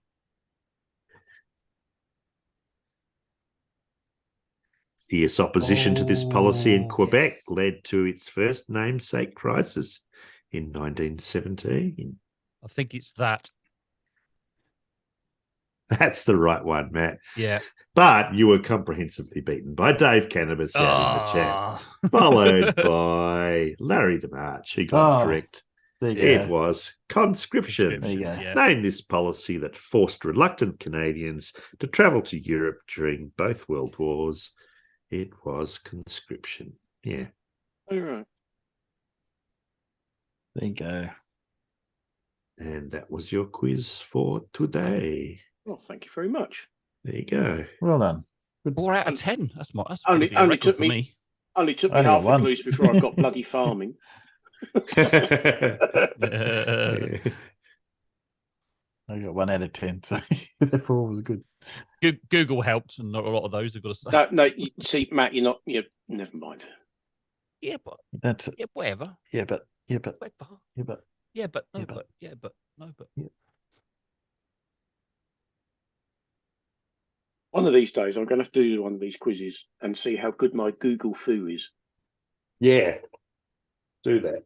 Yeah, because the trick with Google is you've got to know what and how to ask the question. 'Cause Yeah. Otherwise, you just get drowned in potential answers. And Yeah. I'm usually You quite gotta- good at it, but it's there's a knack. It's picking out the key words, isn't it? The key words that are going to give you the answer. And if You've don't, got then to you don't, you've got to drive Google to look in the right direction, because otherwise it'll just go, there you go, there's 6 million possibilities, and you think, oh yeah, what? Hey. Yeah, you got to know how to steer it. I think it would be interesting to throw some of these questions into one of these AI chat bots that's designed for answering questions. Oh, should we have a debate with the AI? Oh, like what's his name? Oakley did. did and lost. Yeah. Debated with an AI, lost. That is- Yes. I can't believe that he did that and then had the sheer audacity to show the result and think he won. I didn't actually see the whole program. I just saw kind of clips of him typing in the answers, typing in the questions, listened to get the bits of it. answers. Did he So what did he say about it though? No, I never saw any of that. I don't know what his conclusion was, but the fact that he actually showed it in the first place, Yeah. I mean, it tore him to shreds, and he still presents it. Did he? Did he do it on his own, or did he do it on his show, or what? Well, he was the one arguing with a recording too, wasn't he? Yes. Yes, he has argued with a recording. and couldn't work out why he was being ignored. Yeah. I mean, the guy is a grade A moron, But this is all because he wanted a TV career and he didn't get it, so he thought, I know, I'll do it on YouTube instead. Because his whole spiel is a performance. He's not a flat earther. Oh, of course not. Yeah, well, we all know that was concluded many years ago. Yeah, not a flat earther. And for a while, it worked for him, but he's now, I think, losing his revenue hand over fist. But then he became obnoxious. Yeah. Yes. Well, you can blame QE for that, I think. Yeah. Because when QE started to become a part of it, that's really when he changed into just being the abusive arsehole that we all know and love. Well, QE's literally dropped off the face of the earth. I mean, he's not relevant anymore. When was the last time anyone sort of heard from anything new from him? Yeah, it must be a long time. Yeah. I think he just plays reruns. Says the same thing over and over. Yeah. Oh, well, they all do that, don't they?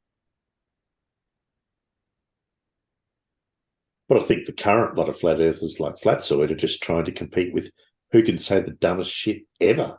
Well, I did say this probably a year or two back. I said, do they sort of sit down off air, and metaphorically sit round the table and say, right, what dumb shit can we come up with now? And whose turn is it? Whose turn is it? It's your turn to say some really dumb whose shit. name on the... Okay, it's your turn now. You're the next name on the rotor. We've come up with this really stupid, face-palmingly painful idea. It's your turn to trot it out and make it sound authentic and believable, and that you actually believe in what you're saying. Because that's certainly how they seem. Because it really was, as Blue keeps saying, you just think, well, how dumb can you be? Hold my beer. It's my turn. Yeah. I've got this. Yeah.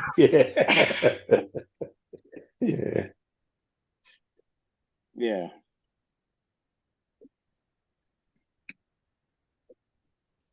Well, I mean, the sextant thing seems to have died a death now, doesn't it?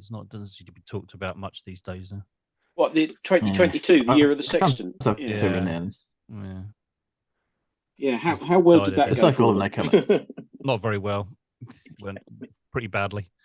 It seems that not one of them has ever actually used a sextant to do anything. So will 2023 be the year of the reciprocal zenith angle? I'm trying to. Well, if I have anything to do with it, yeah.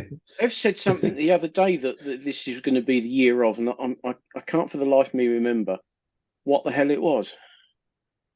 Year of repeating what he said last year. Well, he does it every year. Oh, Farmers Woody got in. No time to explain. Get in. No time to explain. Get in. I saw that come up on the net the other day. I thought, I'm having that. It's a cat driving a car. No time to explain. Get in. I did like that. Yeah. Get in. Get in.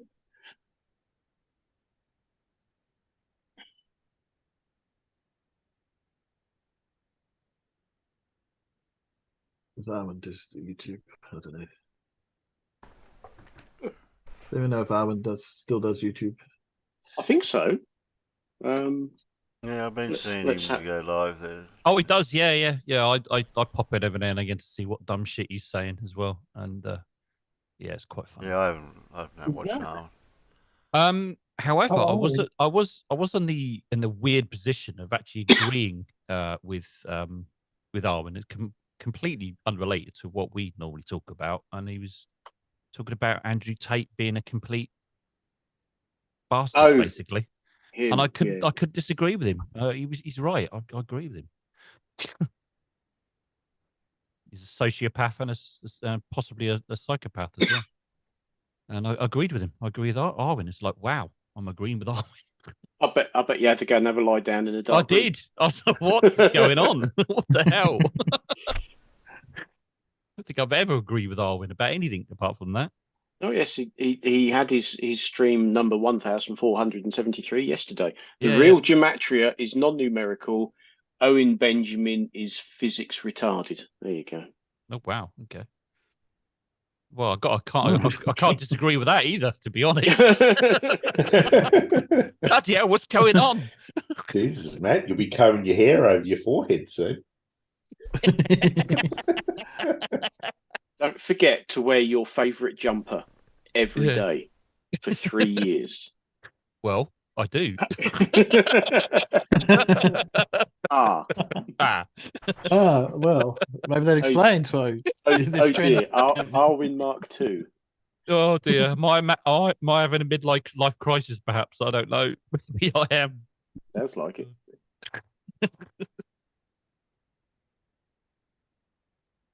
Yes, Zebulon. 2023 is the year of the "it's not flat" earther. Yes, well, he's been saying that for some time. Yeah. It's not flat. I've got proof. Yeah, we're not talking about elevation. We're talking about shape. You twat. As well, you know. Despite the fact in many discords and things like that years ago, when he used to sort of talk about flat Earth, and also the tweets and stuff like that he's tweeted out and Facebook posts that have all been recorded. Yeah. Him saying welcome to flat Earth and the Earth is flat and all that kind of stuff, but he was never a flat Earther. That's right. It was all just a joke. He was just joking. I mean, he hasn't even got the audacity. He hasn't even got the I don't know, whatever it is, to actually sort of at least say, I was a flat earther, but now I don't think the Earth is flat because of this. He can't even do that. No. He just completely denies he was a flat earther. He's got no balls. He's got no balls at all. He's just, he just lies. Well, Mikey Jones on his channel has taken up his triangular canal bullshit and ran with it. Claiming that 3 lots of 8-inch drop add up to 24 inches, right? Not 28. Yeah. Not 28. Yeah. 28. Yeah, at least he's smart enough to know it's not 28. Mm. So, I pointed out to him, I said, well, if you got 4 points A, B, C, and D that are all in the same direction, and they're 1 mile apart, right? You go from A to B, that's 8 inches drop, right? And you go from B to C, that's another 8 inches drop, yeah? Then you go from C to D, that's another 8 inches drop, right? So should we just add up those 3 lots of 8 inches and get 24 inches drop from A to D? God's teeth. He wouldn't answer that one. No. No.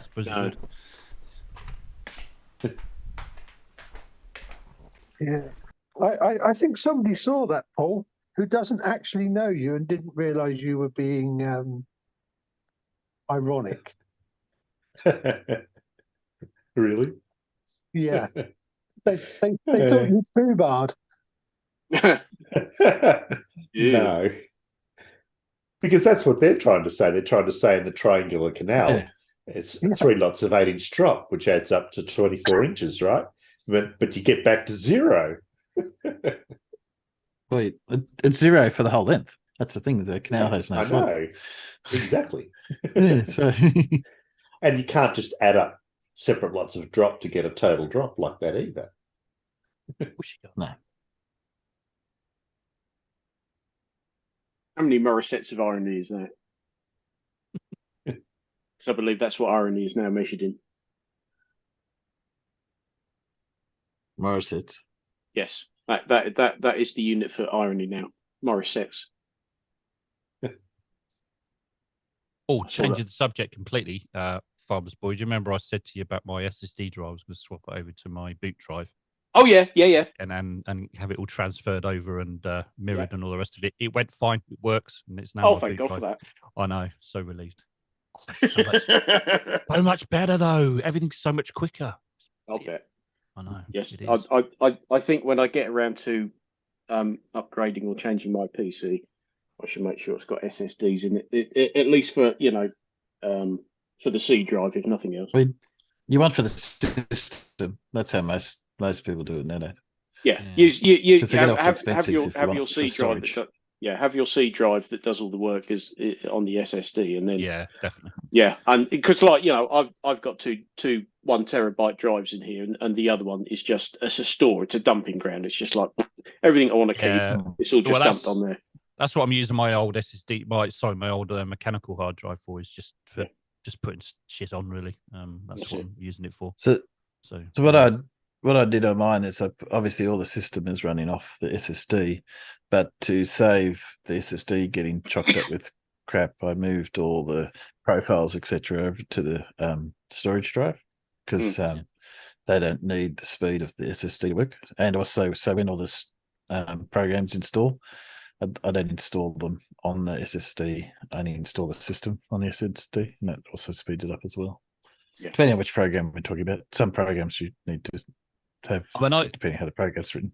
I put all my what I did was I gathered together all my files that have got image files and video files and all that kind of stuff, and I lumped it all together and I swapped it over and stuff like that. I've got over 300 gigs worth of that stuff of just image files and video files. So all my video stuff is stored on the hard drive, and but all the software is stored on the SSD because it processes faster that way.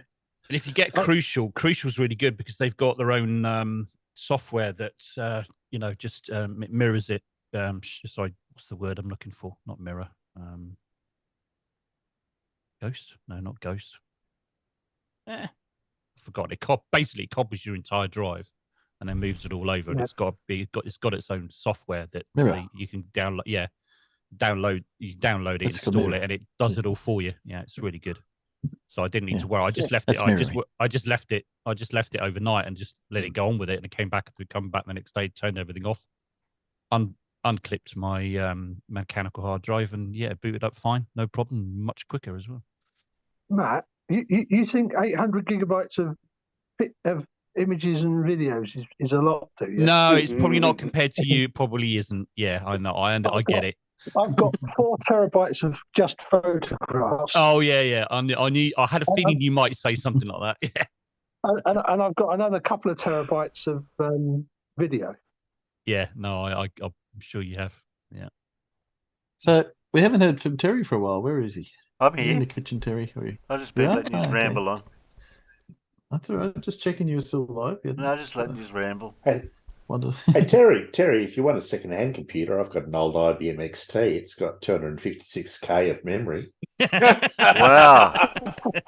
It's got a 10 megabyte hard disk. Well, that's a step up. That's about the same as and the operating system loads from floppy. Yeah. Yeah, I've been there, done that. I'll get used to that again.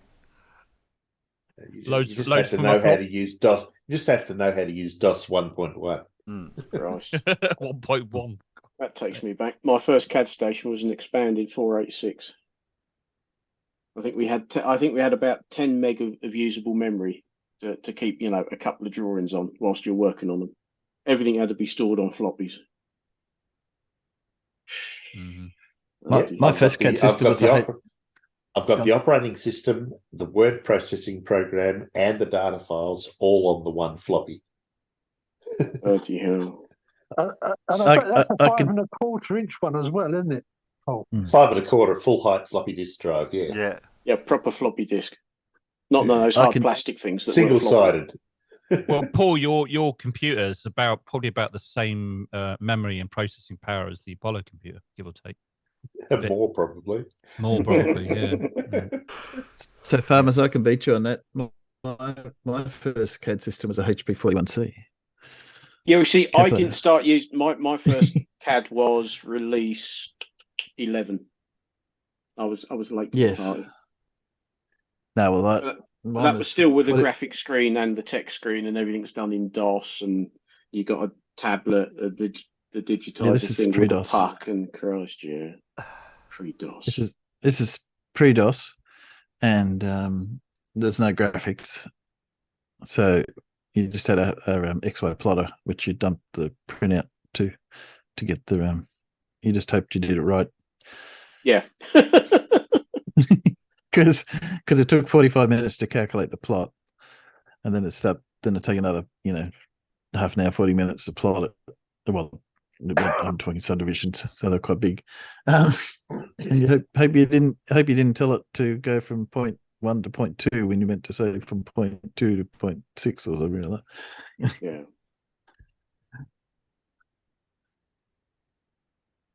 So the first actual graphics program I used was a thing called Survey Comp, which of course no one knows about and doesn't exist anymore. No.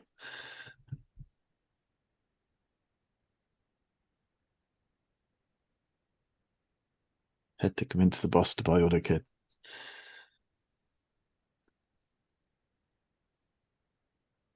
He said, "Why do I need to buy AutoCAD if I can pay all these drafters?" Yeah, so they're huge drawing boards with rotring. What the bloody things you had the box tricks? Rotary pens, yeah. Scribers, scribing machines. Scribers. Yeah. We did use scribers, but generally we did everything by hand. It was quicker. But yes, we had scribers. We also had a scribing machine, but we used that mostly like electronic one. For we'd store the notes that we repeated on the drawings all the time. So oh yeah, you could program it to draw symbols, and you could program it to write out chunks of text.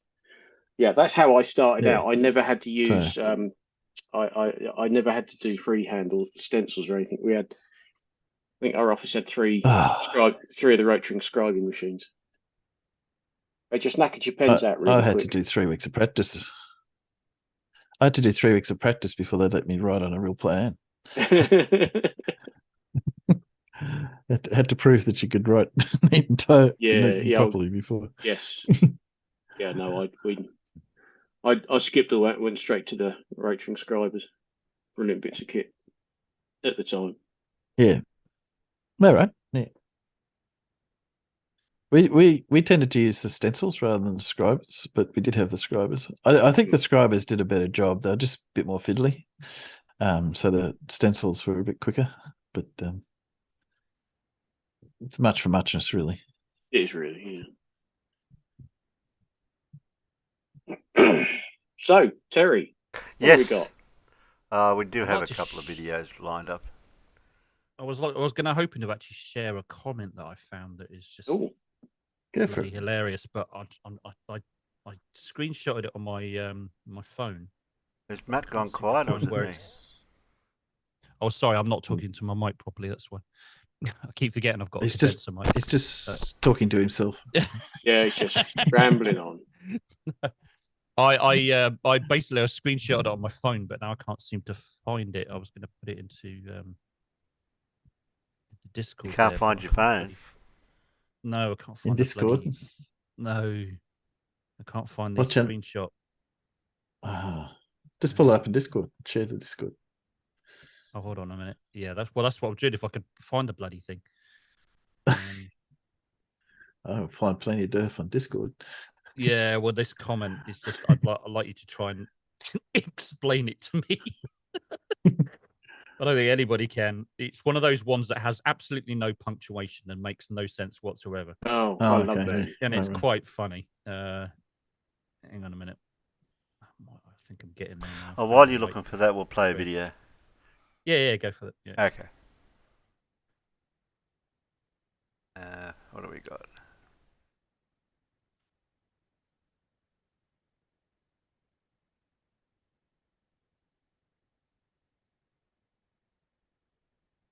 We've got something here from a M2M. I've heard of him. Yeah, quick. Who's he then? Quick vid number 21. Wow, we missed a few. Quick. Flurf confused about shadows and everything about Apollo on McToon's show. Oh, there's that. Yeah, there's that one.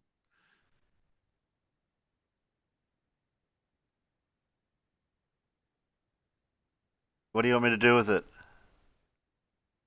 Press play. Okay. You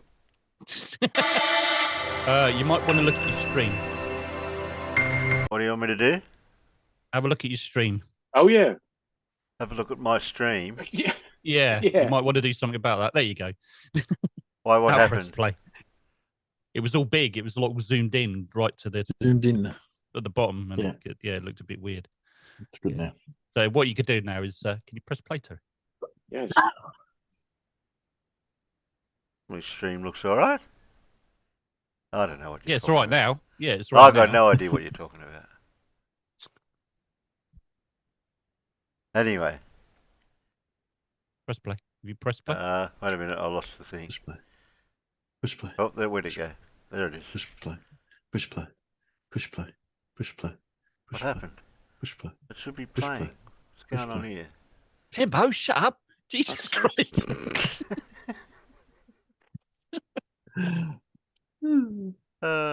Got myself all confused here now with the. So we've got to do the same again. Listen to it in here and watch it 30 seconds later in YouTube. Well, I could risk it. Go for it. Yeah, give it a go. Give it a go. Because half the time I don't know this- if you press play or not. And if it all goes wrong, it's Matt's fault. Okay? Yes. Yeah, Oh, really? Okay. Oh, that's fair enough. That's fair enough. Yeah, that's what Risk I it thought. for the biscuit. Risk it for a biscuit. Okay. Yeah.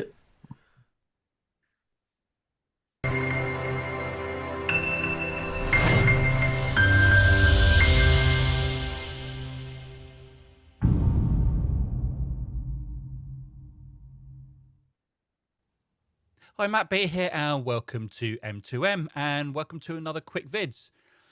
You know, I don't mind people having a low standard of education. It happens for all kinds of different reasons.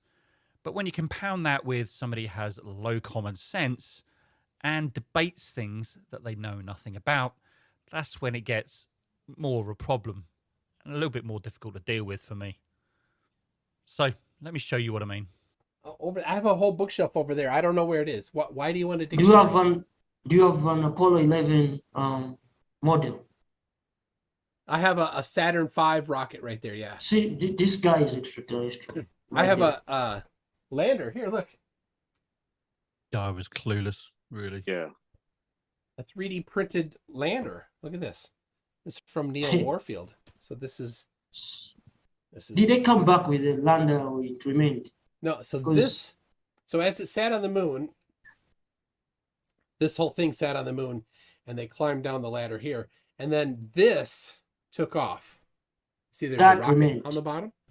This took Yes. off, and the bottom part stayed there. So which was big between the flag and the lander?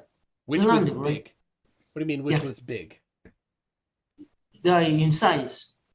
The flag was smaller. Yeah, but how is it we can only see the flag in the telescope? We don't see the lander. Actually, you cannot So see the flag confused. really, but Can't you see can jack the shit in the telescope telescope. from the pictures Yeah. taken by both India and Not the big enough. LRO. Of the lander? Yeah. Yeah, right there. I just brought a new perspective there. They did not go to the moon. Why? Why do you think that? We do not see the lander. You do see the lander, though.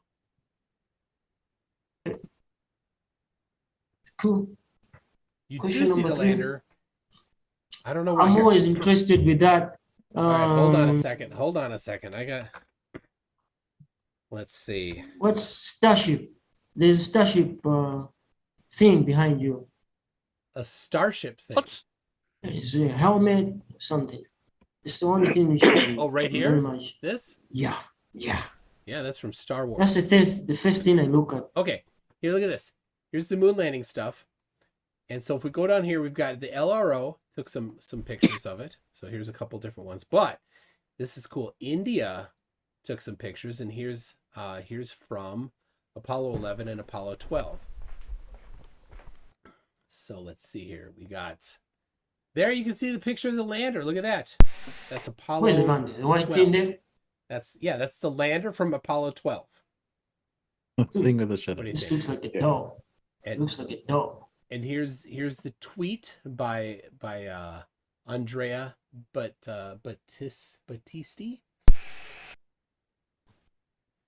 showing. Where's the one? Where's the one with the flag? So here's Apollo 12. You can't really see the flag. Let's see if I can get the. I think some of them show the shadows picture of the nice flags, and but big Apollo here for 11. you. There it is. Apollo 11's Yeah. So there flag you fell can over actually when they see went on the back up. top part, you can actually see the footprints. Okay, so wait, the shadow. Yes. The shadow of the lander goes the other side from. You see all the crater shadows, right? Yeah. They Why is it match. different from the lander? Yeah, No, oh it dear. doesn't match. Oh dear. It's more like the lander shadow. The light is coming from the left, but all the crater shadows, the light is coming from the right. Those are craters, not mountains. What? No, it's CGI. Okay. Oh my gosh. Craters. Doesn't understand how the Yeah. shadows are formed. Yeah. Direct CGI. Oh dear. He thinks the shadow should be on Don't the you other think side like of the if crater. they're gonna fake it, they're gonna fake it right? And Shadow. No, I just say the shadow, man. Why is it different from the craters? Crater shadows. they're not. It's They're on Because the correct craters are side for where innies, not crater outies. shadows should be. Oh You my can just swallow your pride and say, "Oh yeah, No. you got Just you swallow got your Swallow pride. your snot. see." Oh, Apollo 12. They did. Is it not 11? This is They 12. run, That's they 12. landed the 12. 11, He thinks 12, 13 didn't land. 14, He's so 15, confused. 16, 17. Went to the moon 9 times and landed Those are 6. just probes, right? The one which followed. What? There you Yeah. go. MC2.net They were probes /moon that had floats on dash board. landing. He I'll thought send it Apollo to 11 was a everybody. probe. Let's go to my presentation. All right, because we back to can, your presentation. yeah. Yep. This. You know. That's enough. Cue the music. The shadows. Yes, the craters are in. Just great. They're holes in the ground. Of course the shadow's going to be on the other side. You dumbass. Oh. I mean, really? Yeah. I mean, I bet he's got Velcro shoes. he was so confused about Apollo and what they were doing, and he said, like you said, noticed at the end there, he said that was a probe, right? He was like, no. What are you doing? Maybe through the whole debate. Sorry, go on. Maybe Apollo 12 confused him because Apollo 12 landed very close to one of the Surveyor probes because they walked over to it and retrieved samples. So maybe that's why he thinks they're all probes because there's Apollo 12. Just trying to give him the benefit of the doubt. But no, you're right. The guys look. I mean, through the whole debate with MC2, we can say that flat earthers don't have a clue, but this guy literally didn't have a clue about anything at all. I mean, literally nothing. Took it to another level. He's arguing. Oh, another level. He's arguing it. Yeah, he's arguing the moon's fake, but doesn't even know what was being claimed. He was just confused about everything through the whole debate, and of course, I had to pick that bit out because it was, I do. Yeah. But for the whole thing, it was just as bad as that through the whole debate, and it wasn't a debate at all. It was MC2 and basically trying to re-educate him. What do you mean educate him? I don't think there was any re-education. Well, yeah. Well, I suppose he probably didn't get any education at all. No, probably. It kind of came across that way. I mean, he also claimed that he was Zulu as well. Yeah. But somebody pointed out in the chat who apparently knew a little bit something about that. He couldn't quite get a handle on his own language or something, or his own cultural history or something like that. He couldn't even get an idea or culture of idea of that. Possible for redirecting a move. Oh, there he is. By the way, Terry, maybe do it at the end. That's But I found that thing we were talking about, the chat, thing. But do it at the end. It's quite funny.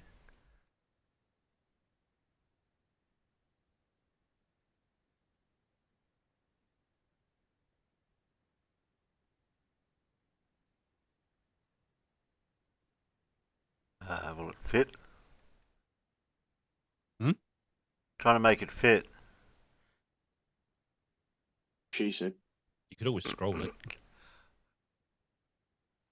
Well, I had to make it fit top to bottom. I'll try and read. I'll read it. I've got it on my phone anyway. I can read it, but I might need some oxygen at the end of it. I think I've got it all in one shot. What? Yeah.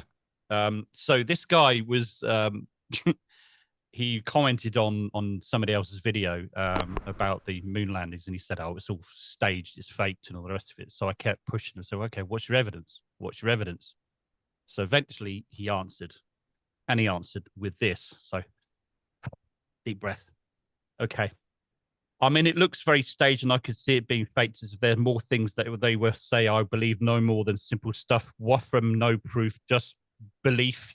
UL tell me there's all planets and not another species found or recorded and released, just saying gotta be more than simple landing, or wasn't the first time they could be maybe not other species on the moon, but other planets like Mars. Gotta be something more dirt than dust. And there's Earth, it's humans, there's something that lives or somewhere.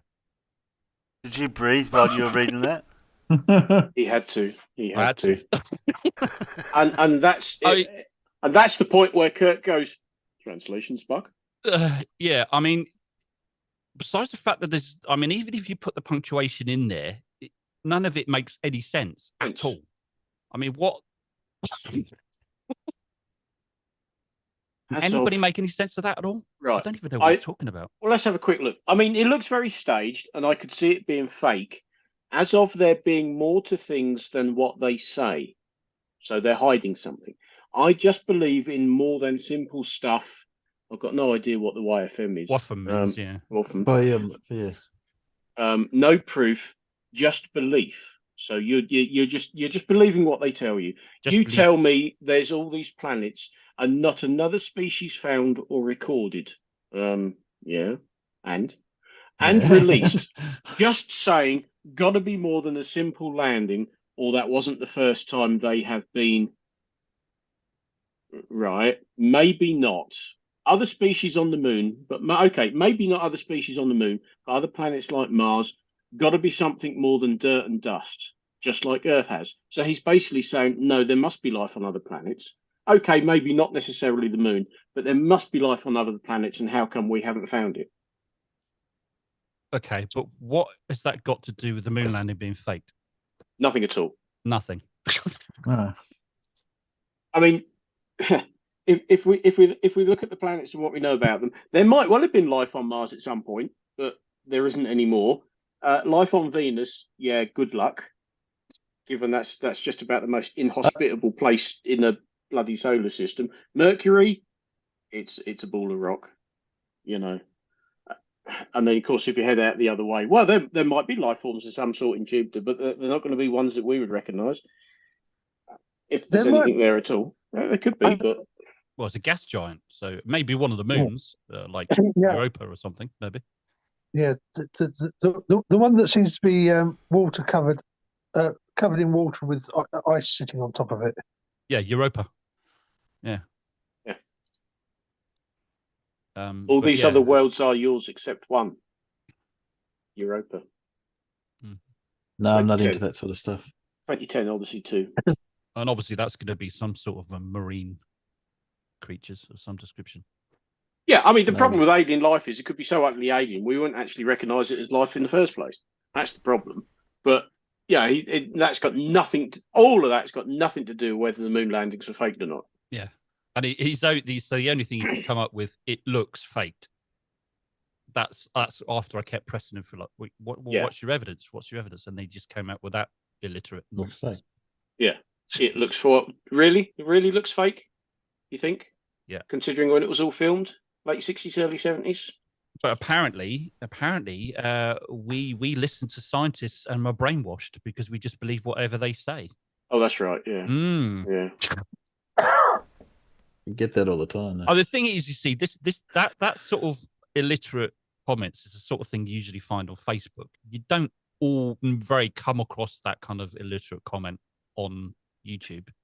So I don't know. Maybe they're migrating the real crayon monkeys. The only thing I find that really frustrating is that they say, "Oh, you're just parodying what you've been told. You haven't." It's the same, but where's your information coming from, and how are you testing it? That's what I always say. It's like we can. You're getting your information from social media, from Facebook and Facebook memes. That's and what are you doing to verify what they're telling you? You're doing nothing. Whereas it's kind of like so you got it's just You got scientists and people that have studied probably most of their lives or all their working career on a particular subject matter, or you've got Facebook. Where am I going to go for my source of information? I wonder. Oh, that's Facebook. I mean, yeah, like him did. Facebook. You don't have to go to Einstein and relativity and all the really heavy stuff. Just start with the simple stuff. Well, speaking of intelligence, see if that's true. There's Gary's out there. Gary's out there.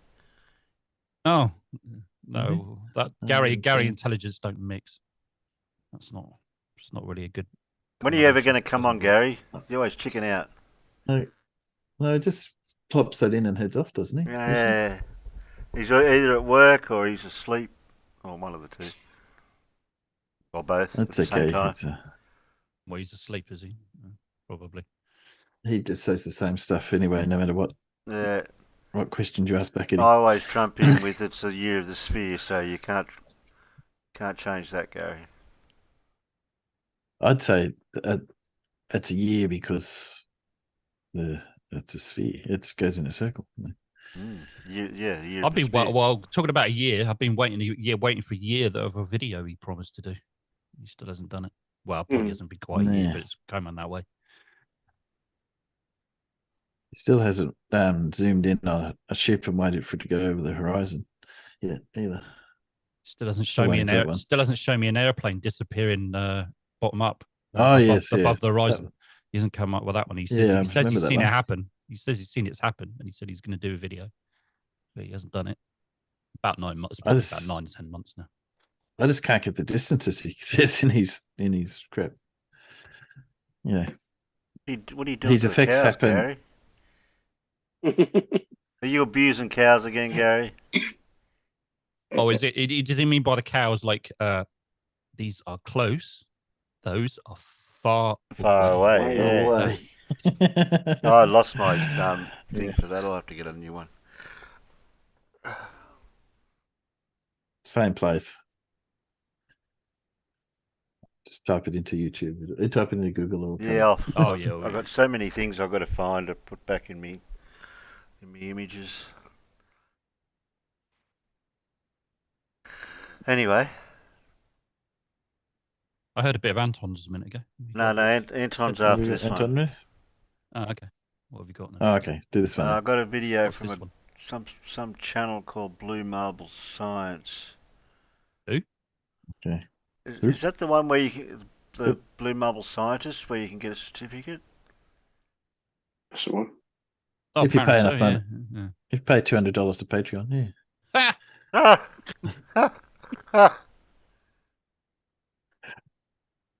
that's about the going price for a certificate on eBay. So, no, you're not suggesting. No, I wouldn't. No, there's no way I'm paying $200 for a certificate. There we go. You would possibly be suggesting that that Bev might have bought a certificate, Timbo. I don't think he bought his certificate. No, I'm pretty confident he was given it or paid for it, like as a in the allegedly. Scheme of the Allegedly, NEA. yeah. You have to say that within the realms of the NEA. Yeah, through the proper authorities. That's the word I was looking for. Anyway, Terry. Yes, Matt. Could you press the any key? Yeah, I'll just press any key. Oh. On rare occasions, we get to witness moments of sheer genius.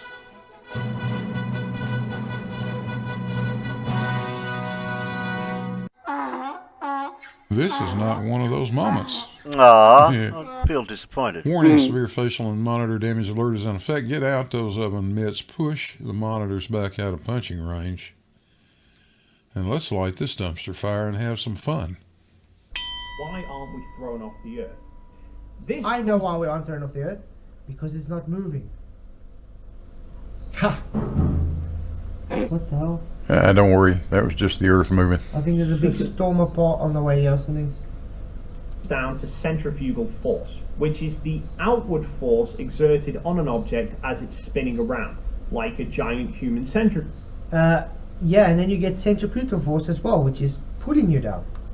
Centripetal force? You mean to train centripetal pilots and force? astronauts by creating huge Huh. G-forces. But none of these are measured in linear speeds like miles per hour. They're instead measured in angular speeds like revolutions per minute. A giant centrifuge machine spins upwards of 50 revolutions per minute. Yeah. That's almost once per second. Earth big.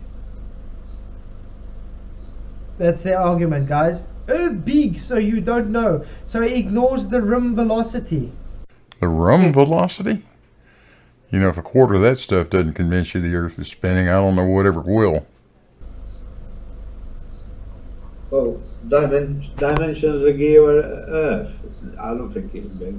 So because he ignores rim velocity, therefore that means you won't get thrown off. Has this guy, he's obviously driven a car before.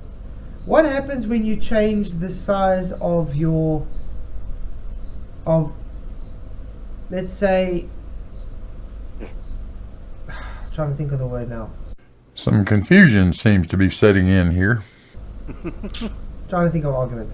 Let's just take a saw blade, and you change the size of the saw blade, correct? And you spin it at exactly the same revolutions per minute. The smaller one is going to spin faster. Because it's going to have it's going to spin faster than the larger one. Oh dear, maybe this is rum velocity. I'm trying to think now. Is it faster or slower? I'm kind of talking myself into a corner here. Yeah, well, that's pretty much the mother of all corners you got going on there, buddy. But anyway, yeah, it's going to. Can't work that one. No, it's going to spin slower, because the larger one, because you have to increase your circle to spin the same. So the larger one's going to spin faster than the smaller one. But they're going to have the same revolutions per minute. Okay? So the rim velocity will be different on the two, but the revolutions per minute will be the same. That's what I'm trying to say. So they ignore the rim velocity. That's all, folks. Where did they get rum velocity from? Rum velocity. Well, what is it? It doesn't exist, does it? I've never heard of it. What's it? It's all a bit of a rum do. Never. I'm just Google. Does Google say anything? No, there's not even Google doesn't know what it is either. I just think that's what you get when you get a not very clearly speaking South Africans saying rim. Yes. Rim velocity, do you think? Rim velocity. Oh, okay. Ah, that's instead of tangential velocity. But of course with a South African accent. But rim velocity isn't a thing either. As a term. Well, it's funny, made up. A bit like Kiwi saying deck, isn't it? It comes out kind of a bit wrong. Yeah.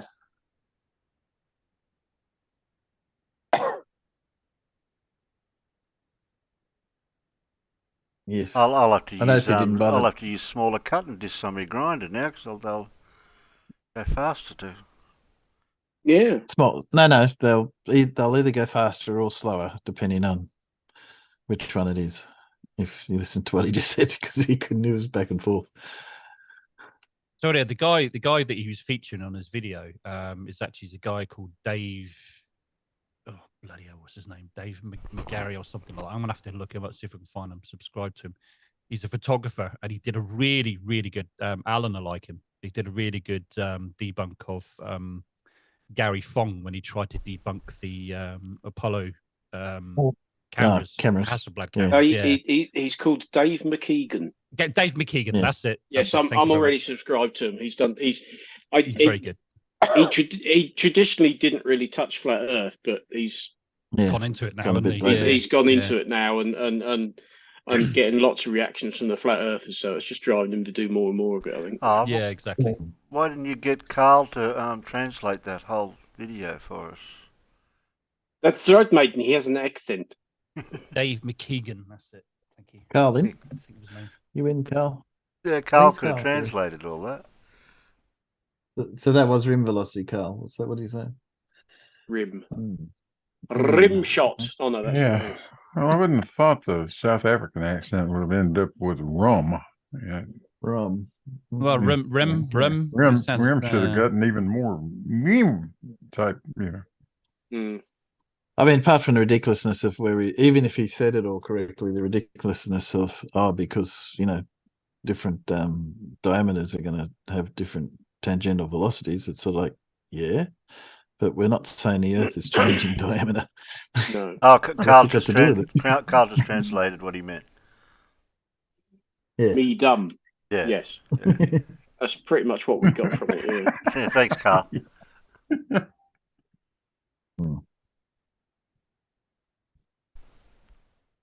Yeah, that's right. South African accent, which would have been meme, not rum. Dumbass. So, does Carl have a different south than me? Oh, not Carl. Carl has the same south as us. Oh, Carl doesn't sound Flatzoid that South African. He's not. His accent's not that strong. No, it's no. not I was just going to ask if he has a different south than Flatzoid. That's all. Because Carl has the same south as we do, but Flatzoid must have a different one.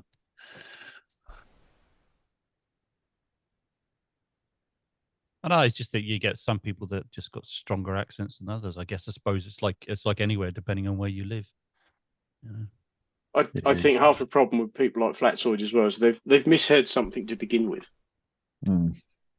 Yeah, you probably heard that from a Kiwi or South African, and then Heard put his that from- accent yeah. into it. Yeah, and then put his accent. Heard that to from come out somebody wrong. with an accent in the first place, and Yeah. but they quite. It's like when Yes. people actually try to write these words down because they've never seen them written down before. They've only heard them being spoken. Yes, Carl, I believe that's the case. It was clear what he was talking about. It was just funny listening to it. Yeah. But even if he went where he was going, it was still a ridiculous argument.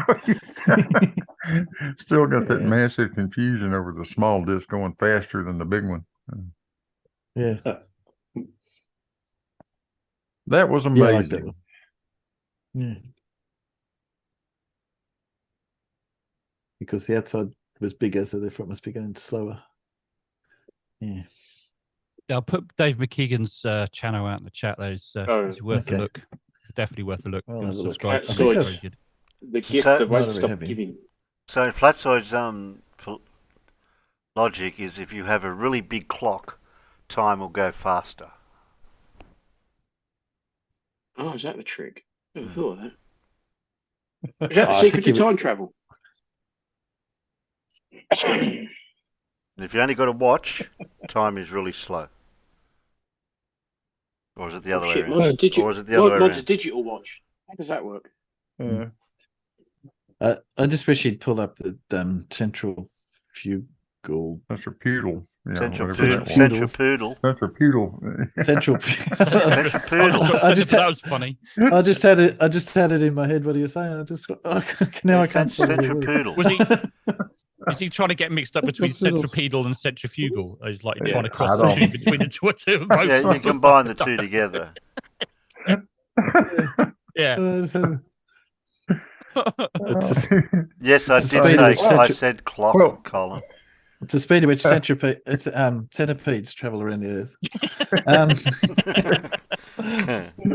I mean, fair enough. He got there in the end, but it was way too late. I mean, Blue. Next time you come across him, you need to ask what he thinks the difference is between centrifugal and centripetal. I bet he doesn't know.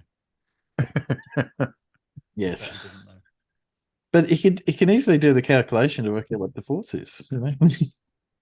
Radius gets big, it's only a fraction of gravity.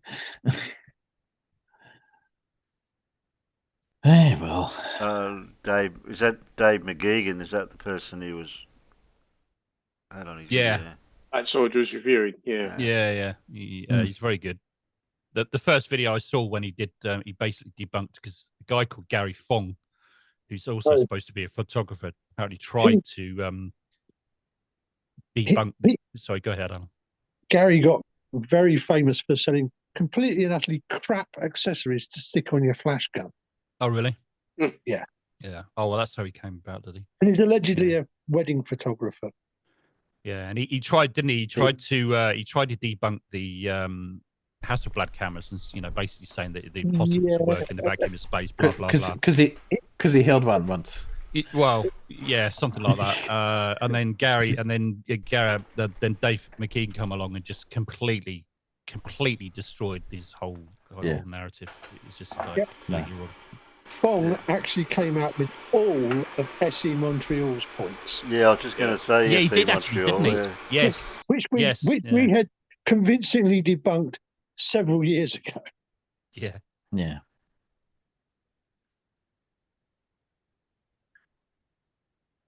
I got to admit, I was very disappointed when I found out Central Fugal Force was not as strong as it was, because I always hoped to have a satellite attached to the Earth spinning around. And then when I worked out that that's actually not ever going to be possible, all my anime dreams disappeared. Things like, all the shots of that style of futuristic thing like Battle Angel Alita, where we got orbits that kind of do that in a way. Yeah, but they're not attached to the not Earth. Attached. No, of course they're not. Yeah. No. Geostationary orbit more or less does the same job. Oh yeah, but you can't have a space elevator. No. No. Well, I mean, there's some scientists that think the space elevator is possible. They think it is, but I don't know. Well, you'd have to have something to hold the top up there. Yeah. Oh yeah. What's a counterweight? Sorry. Yeah, no, this is what I'm saying. I did the math on it. You can't get enough weight to counteract the gravity. It doesn't spin fast enough. You've got to get the Earth spinning faster if you want it to work. Yeah, you can. It's just a matter of putting it at the right radius. Yeah, you'd have to be. You got to get out there 22,000 miles or so, and it'll work. Yeah, I think it's more than that. That's what I was when I was looking at it. Just couldn't get it to work. I think you're going beyond the moon, sort of thing. No. You reckon? No, only geostationary satellite. No, I'm talking about. Is it being pulled by the Earth's gravity? Huh? No, what I'm talking about is if you attach a big cable to the Earth and then use the centrifugal force to hold it in place, how far out do you have to go before it would actually work?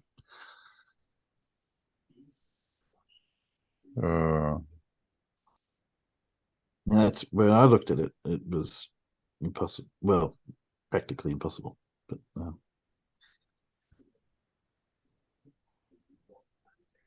you mustn't have been doing the calculations right. Yeah, quite possibly they're wrong, but the Earth wasn't spinning fast enough to generate enough outward force to combat gravity.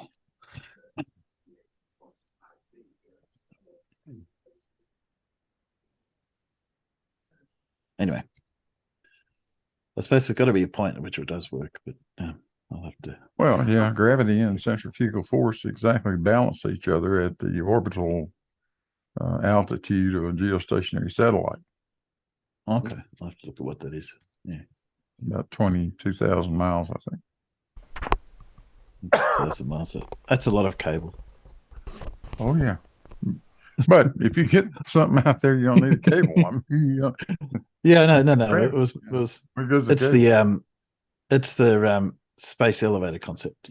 If you can attach something to the Earth, you could send it up the cable rather than having to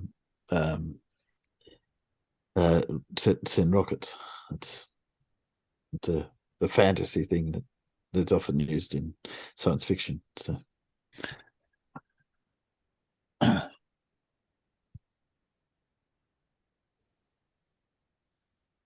Okay. How about a bit of Anton? Yeah, why not?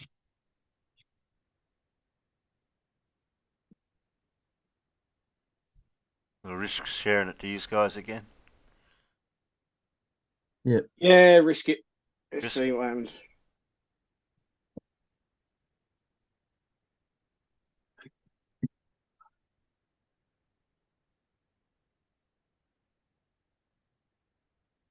Is Matt fallen asleep? Don't know. No. He's not Hey, even Matt. here. If you come in, I won't talk over you. I promise. No, he's here. Poking him with a stick. Get on with it! Hello wonderful person, this is Anton, and today we're going to be discussing some of the preliminary scientific results from the DART mission that actually occurred only a few months ago, that, as you might remember, was responsible for redirecting a moon of a small asteroid by directly colliding with it at an extremely fast velocity, essentially allowing the scientists to finally figure out if this is a viable tactic for a potential redirect mission if there is some kind of a dangerous asteroid headed toward planet Earth in years to come. And as you might have learned from some of the previous videos, this was a tremendously successful mission, and the scientists were actually confused about why it was so successful. With the collision that was observed by several different satellites and several observatories on the planet, including of course the James Webb Space Telescope, resulted in things like a tremendously long cometary tail, approximately 10,000 kilometers in length, and moreover resulted in a redirect of the asteroid by a total value of approximately 30 times higher than what the scientists expected. Or to be more exact, the scientists here expected that the orbit of this moon would change by approximately 70 seconds, but instead it changed by approximately 32 minutes, suggesting that the effects from this collision were dramatically higher. And so that's kind of what the scientists were trying to figure out for the past few months, with some of the preliminary results explaining what might have happened. But intriguingly enough, a lot of these observations and effects to some extent were predicted in this paper that was published just a couple of weeks before the actual collision. We'll talk about this near the end of the video, because this provides a lot of the explanations for what might have occurred. And so first, what exactly is this asteroid? Well, Didymos, the larger rock, has a small partner known as Dimorphos. That's the one that NASA collided with. And in terms of size, appearance, and even composition, it represents a group of asteroids that the scientists believe have the highest chance to potentially collide with our planet in the next few thousands of years. A lot of the near-Earth asteroids, especially the ones that we haven't discovered yet, seem to have extremely similar parameters. This asteroid, along with many similar asteroids, is composed of chondrites, a rocky material formed from dust and relatively small pieces of rock that existed early on in the solar system and coalesced into these larger objects we refer to as asteroids. And so basically this is a collection of rubble, not necessarily an actual large rock. With pretty much most of the asteroids discovered so far, especially the more dangerous ones, generally possessing very similar properties. And in this case, both Didymos and Dimorphos seem to have very similar composition. This was one of the more recent discoveries. A lot of this was actually achieved by studying the reflection of sunlight from all of the ejecta following the collision, and by looking at how solar radiation stretched the ejecta into twin tails. And by then comparing this with known comets and a lot of other tails, the scientists were able to figure out what sort of a composition this has. But more importantly, this also allowed the scientists to figure out the total mass of the displaced material. Because even though the initial simulations suggested it's going to be a tiny explosion with potentially a small tail, the reality was much different. Even though the craft itself was not particularly big, it ended up ejecting approximately 1,000 metric tons. Quick Google search reveals that this is somewhat equivalent to a typical cargo ship, with recent calculations also discovering that the total amount of impact resulted in a change of momentum approximately 3.6 times greater than the expected value. Or in other words, by producing this ejecta, it added approximately 240% of total momentum to deflect the body, with all of this extra momentum coming from the ejecta itself, to some extent acting like a rocket engine. Which of course suggests that if the asteroid was made from something else, for example if it was more solid, or maybe made out of some kind of a volatile material, or potentially made from even smaller grains, this would result in a completely different amount of redirection. For a hard rock, for a hard surface, it would very likely be much less, basically similar to the expected value, with the orbital change being about 70 seconds.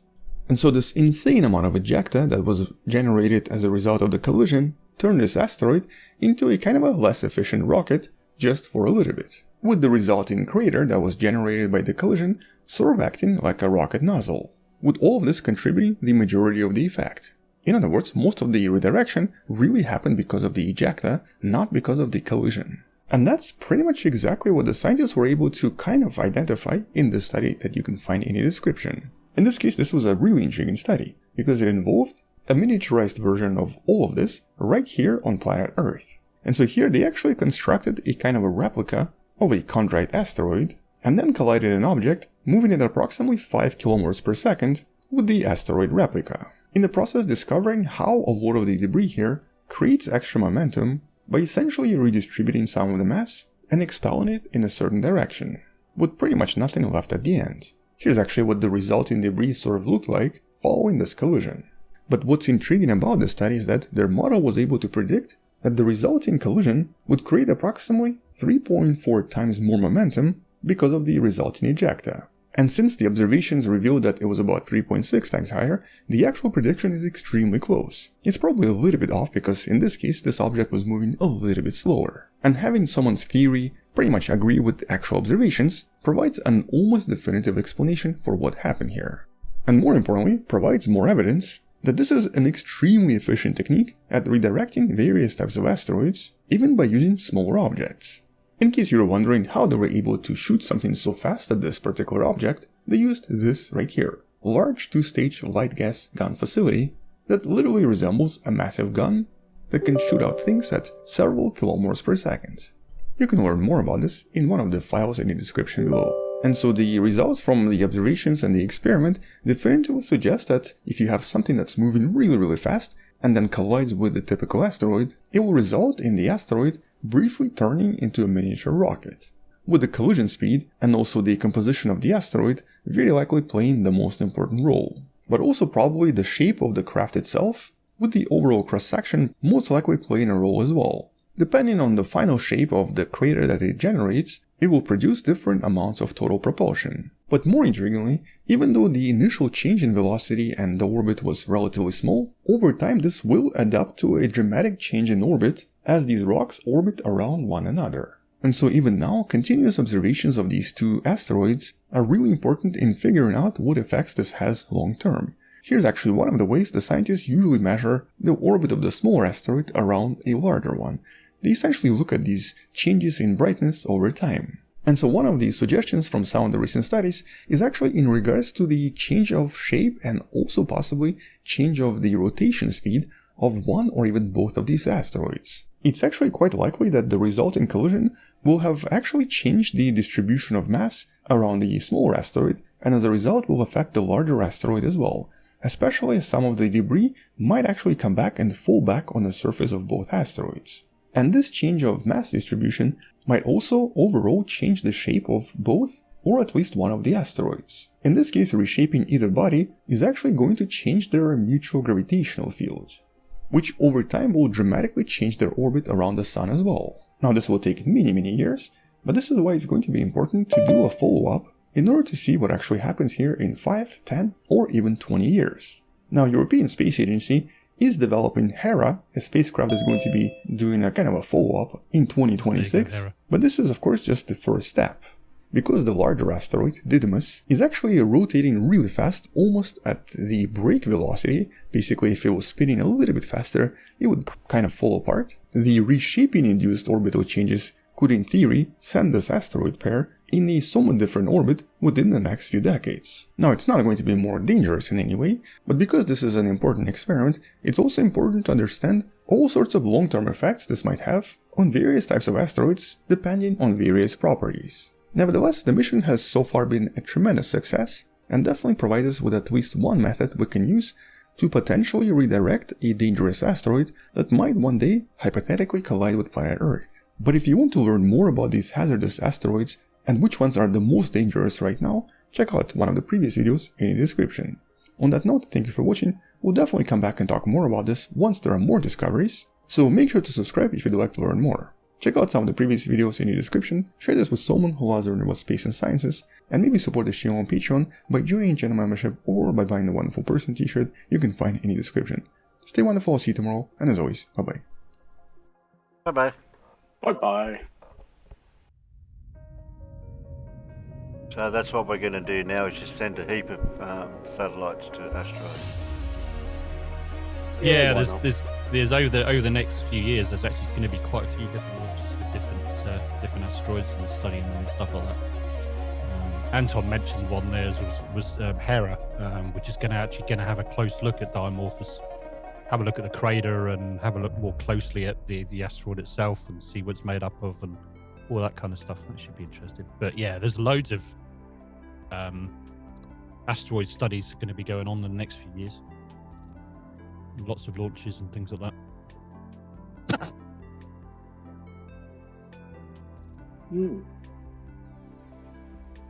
Yeah, we wouldn't want to hit one that's made of pure diamond or carbon or something.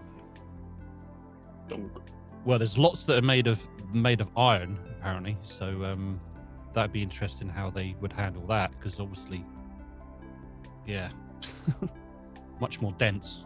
Yeah. So how that would work, not sure how they would handle that. Yeah, I mean, Dimorph was just the start, and Dart was just the start of figuring out how to, change the trajectory of an asteroid that's going to potentially hit Earth.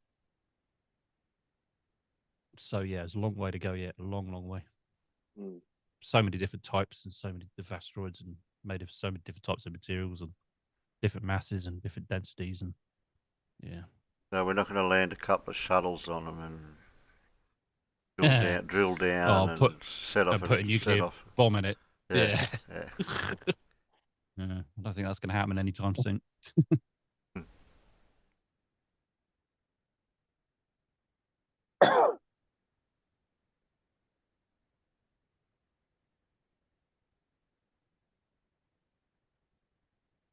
Certainly not done by all riggers, anyway. Bruce Willis can't remember the script anymore. No. Bit of a shame, but there you go.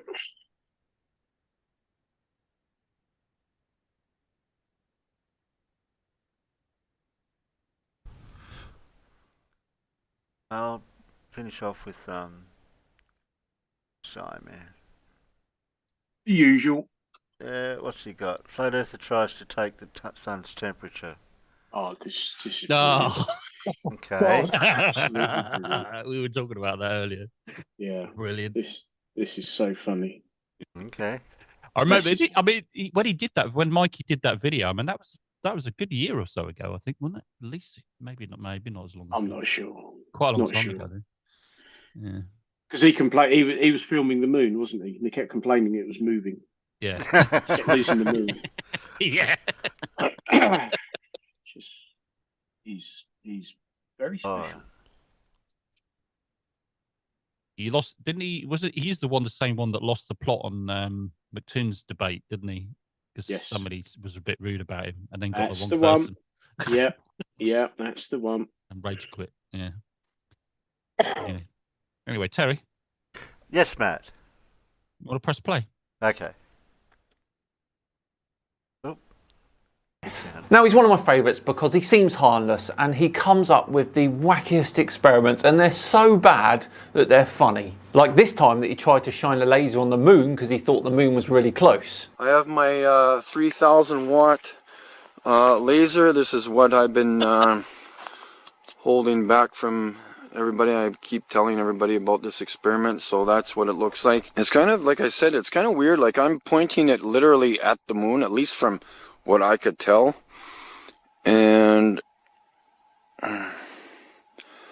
it's almost like a delay. Well, Mikey is back and he's done something even better than that.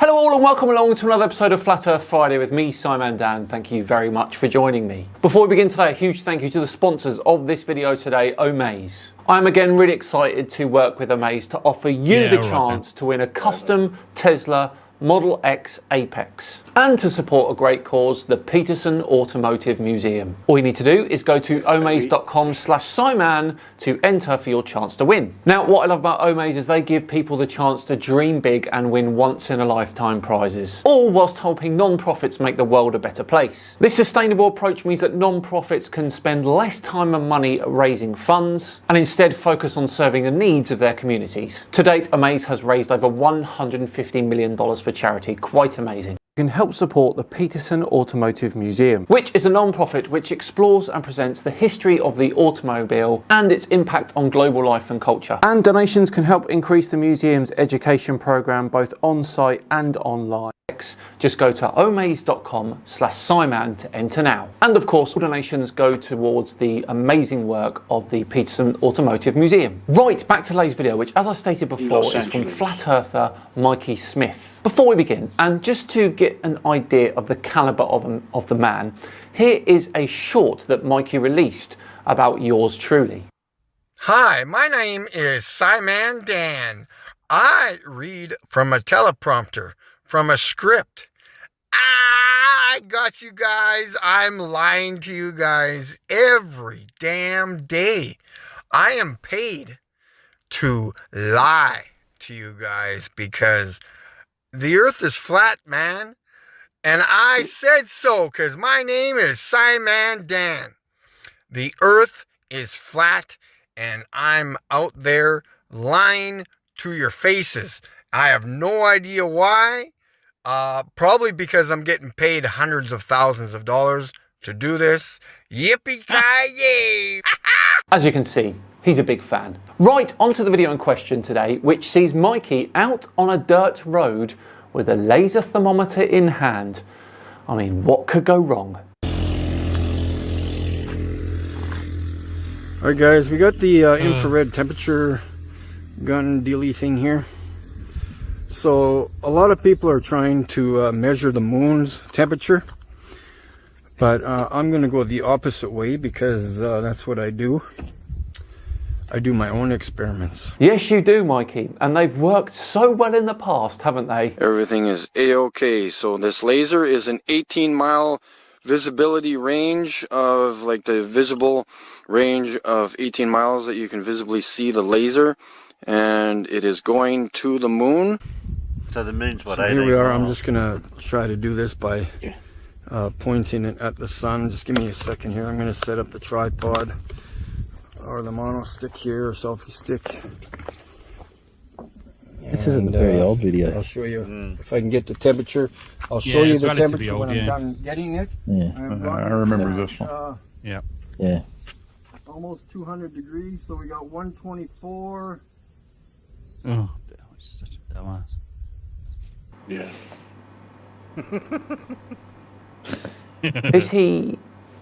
Is he for real? I mean, surely for Mikey, this is a stretch. 198. No. So that just popped up to This is Mikey. 198. So we've got 142 there. Was If that you in can see it Fahrenheit there. or Celsius? It was 142. So the sun is only 142 degrees because you pointed an infrared thermometer at it.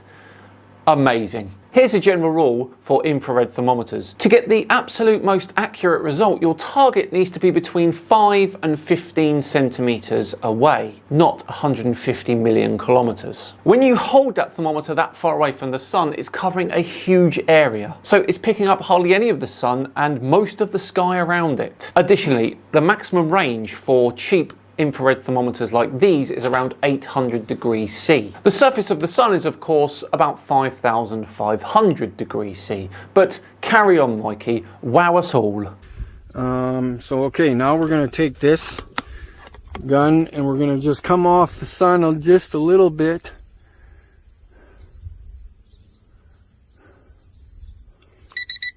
And we've got 17 degrees.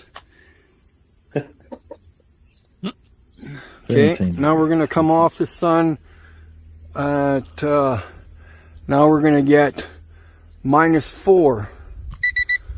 It's -2.8 -2, it was at -4. Oh, you better wrap up, Mikey. Looks like there's a cold snap on the way. Yeah, it's getting So a bit yeah, cold. figure that one out, boys and girls. Sure, you're using the thermometer incorrectly. And I want to know how far these are, how far these thermometer, laser pointer thermometer deals, what the range is of these, because if I'm pointing it at the sky, It's going to be in the booklet. at only maybe 100 feet, I want to know the max distance of these things, because if they're going to 1,000 feet, You mean it come what's with going on instructions? here? How is the temperature from where I'm standing right now, out in the field, So going So on from his own words, 30 degrees Celsius 100 feet. to already to -4, and we've even registered -10. Because the maximum useful range, as I stated earlier, is about 15 centimetres. It's really not that hard. And did that thermometer not come with an instruction book or something? Exactly. Above our Yeah, heads. that's what I'm saying. So what Probably sits on the exactly side of that one. is going I mean, he on said here? 100 feet. How I mean, far where do did he these pull that lasers from? Out go? of his arse? And 100 feet. So where does But he even think if the he sun thought is? 100 yeah, what exactly even if he is thought going 100 on? feet, does And he how think many the sun is layers 100 feet away? are there in between me and the sun? Tiny Captain reckons Of the range is written on temperature the side variations. of the side of it. Well, there are five Yeah. main layers Yeah. of our atmosphere between that you particular and the model, sun, I but of think it course is. there are several sub-layers within those. It's a complicated system, Mikey. Well, for you anyway. And don't give me this thermosphere crap and all this other 2,000 degrees business. And yeah, do your own experiments. Don't go with what people are saying. Find out your own temperatures. And so yeah, let's figure it out. By pointing a laser thermometer at the sun and hoping that it's correct. I've measured 200 degrees pointing right at the sun, and you move off the sun just a couple of degrees and it goes down to like 10 degrees, and then you can come out this way and point it at the sky above your head and straight up and down, and it goes to -10. So something's going on, folks. Yes, something is going on, Mikey, but not what you think. Videos like this are literally destroying Flat Earth. That's what's going on. Thanks a lot, and there'll be more temperature examples coming up soon.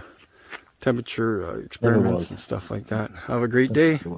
Oh, I do hope so, Mikey. I really do. Well, there we go. Would you look at that? All done and dusted for another Flat Earth Friday video. I do hope you enjoyed that one. Why don't you let me know in the comments what you think Mikey is going to get up to next. What's his next big experiment going to be?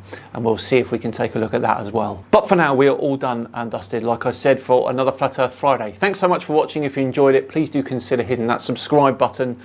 We've really made a move in the last few days towards that 500,000 total. And of course, if you really enjoyed it, hit that like button as well. Just enough time to once again thank Amaze for sponsoring today. Remember, for your chance to win a custom Tesla Model X Apex, go to amaze.com/Simon. I've been Simon Dan. Have yourselves a great weekend, and I'll see you all on Tuesday for the second edition of Talking to Leeds Calnin. See you then. Who? Who? Don't know. One of the comments in Dan's video said, "Yeah, Mikey's next experiment is him going to be standing out in the dark and shouting at Mars and see how long it takes to echo back at him." Oh yeah, That was quite funny. yeah, that's quite good. Oh dear, Mikey.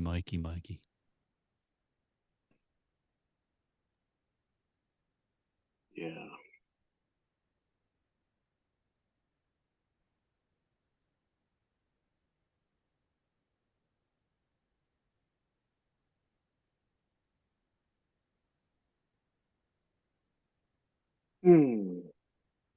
I have one question.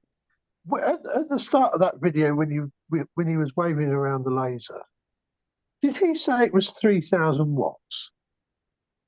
Don't know. That's not right, obviously. No. No. I think it was He 3 said watts. that he means 3 watts. Yeah. Oh, the big laser he had. Yeah. Yeah. Blue laser. 3,000 Yeah, I'm sure. milliwatts, maybe. Yes. Yeah. I think that's probably what he meant. Milliwatts, megawatts. Who cares? I just he probably meant 3,000 milliwatts. Probably. That's what he meant. That's what I thought. 3,000 watt. Wait, what? Where did he get that from? A hell of a laser. Well, it said 3,000 on the packet, so must be 3,000 watts. Yeah, It couldn't got be anything 3,000. else. Yeah. Yeah. Yeah, So he said when he was looking on 3,000 eBay watt. for his laser, he 3,000 saw one watts, that was 6 watts, and he saw one that was 3,000 milliwatts. So he went for the one that was 3,000, didn't he? There you go. He says it. 3,000 watt laser. Yeah, no, don't think so. Yeah, I kind of get a bit like, well, it's not three. Why call it 3,000 milliwatts? It's 3 watts. Yeah. It's because you're trying to get somebody in. That's why someone who's going to spend money. So you've got to have a bigger number, don't you? Yeah, but you see, Mike is the sort of person as to why the 1/3 pound burger didn't succeed. That's Correct. right. Yeah. Because they thought it was smaller than the 1/4 pounder.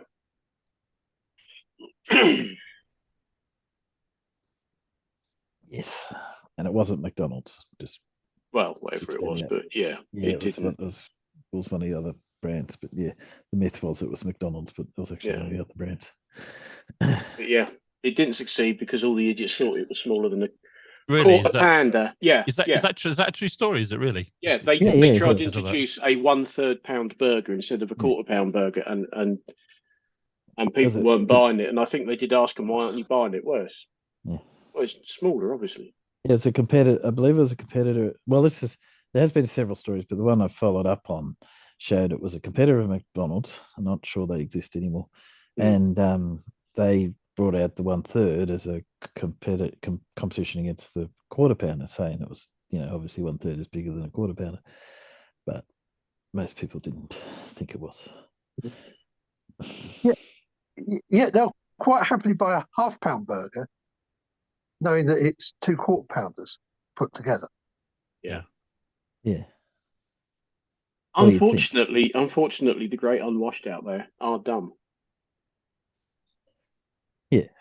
Well, some of them have a bit of trouble with fractions. Bit of trouble with just about everything, I think. Well, who was someone I saw that thought, something was bigger because they took 1/2 and times it by 1/2 and ended up with a 1/4, so therefore it was now bigger. That's a special sort of something, isn't it? So 1/2 of a 1/2 is bigger than a 1/2. Yeah. So it wouldn't be a 1/4 then. Okay. No, well, 1/2 of a 1/2 is a 1/4. Well, I know that's what I just said. I know. That's what I'm saying. But that's what they said. 1/2 of a 1/2 I know that. You know that, but they don't. No, but they just said, well, you go into it. Oh, you got 1, you get 4, so it's got to be bigger. Yes. That's that anti-American, anti-freedom units meme that you see all the time of the guy in the desert with the one saying water's 1 mile away and the other arrow saying water's 1 kilometer away. And of course, the meme, is that the Americans going towards 1 mile. Yeah. And then you see the comment in the bottom of it, but that's right, isn't it? 1 mile is 1.6 kilometers. So that's closer.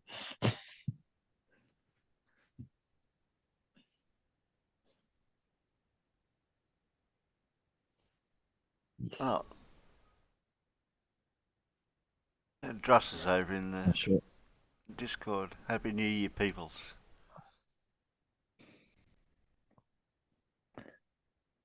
Oh, yeah. Oh, Happy New Year, Druss, if you're out in the peanut gallery. But he would have dropped in into Discord and said g'day. Must be floating around somewhere.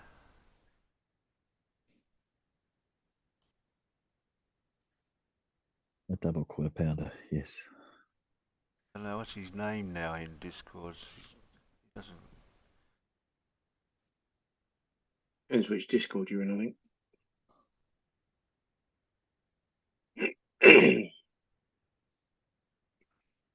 Yeah, I haven't seen him over there during Christmas.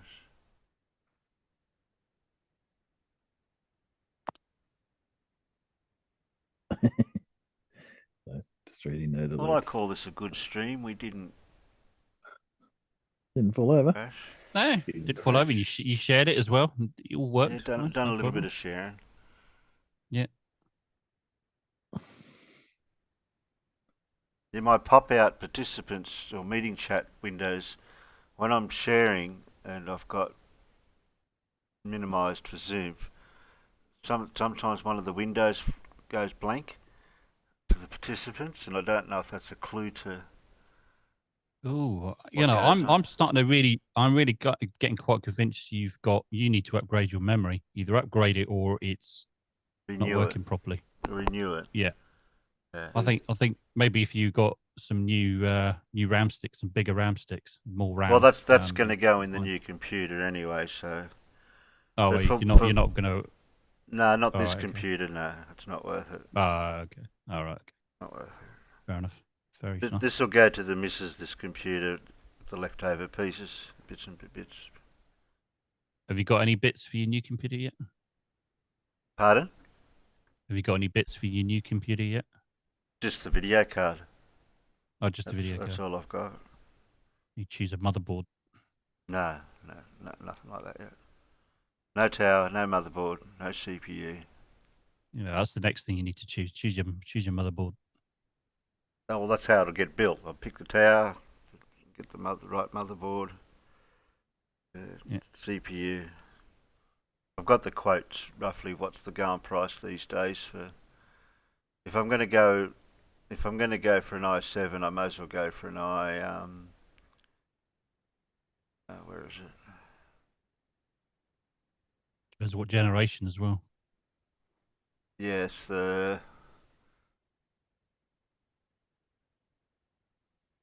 it's a 13th generation at the moment. Yeah. Oh, okay. Well, the one I quoted for the i9 I think that's the 12th gen, is it? The 12900 CPU. Yeah, but the 12th generation. Yeah, 12900 means 12th generation. But you can get a 12700 in an i7, so I don't know what the difference is in that context. Just same generation. It's probably just a little bit better clock speed.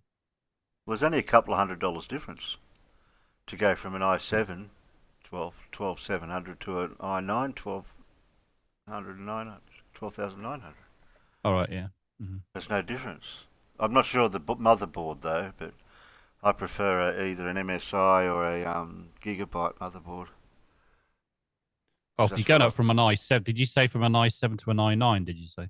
Yeah. 12th gen. Well, that's that's the pricings I've got. Yeah, the difference between the i7 and the i9 is just that it's got more cores. Okay.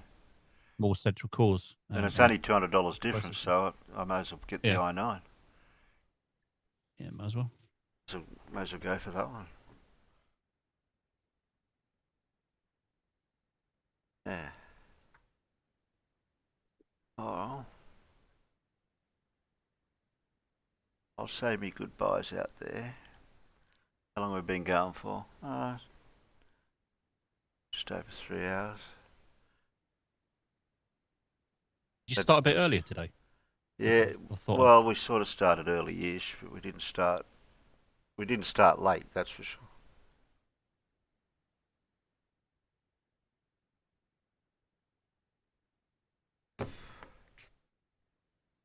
I mean, you're happy to stay here for the next however long you want to, but I'm a bit tired, so.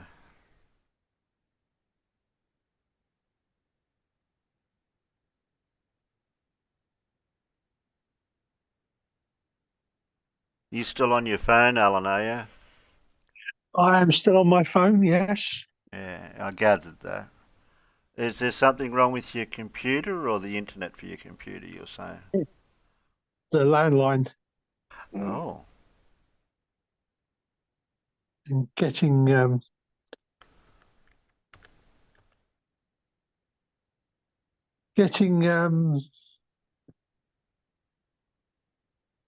what the hell are they bloody called? I don't know. What are they called?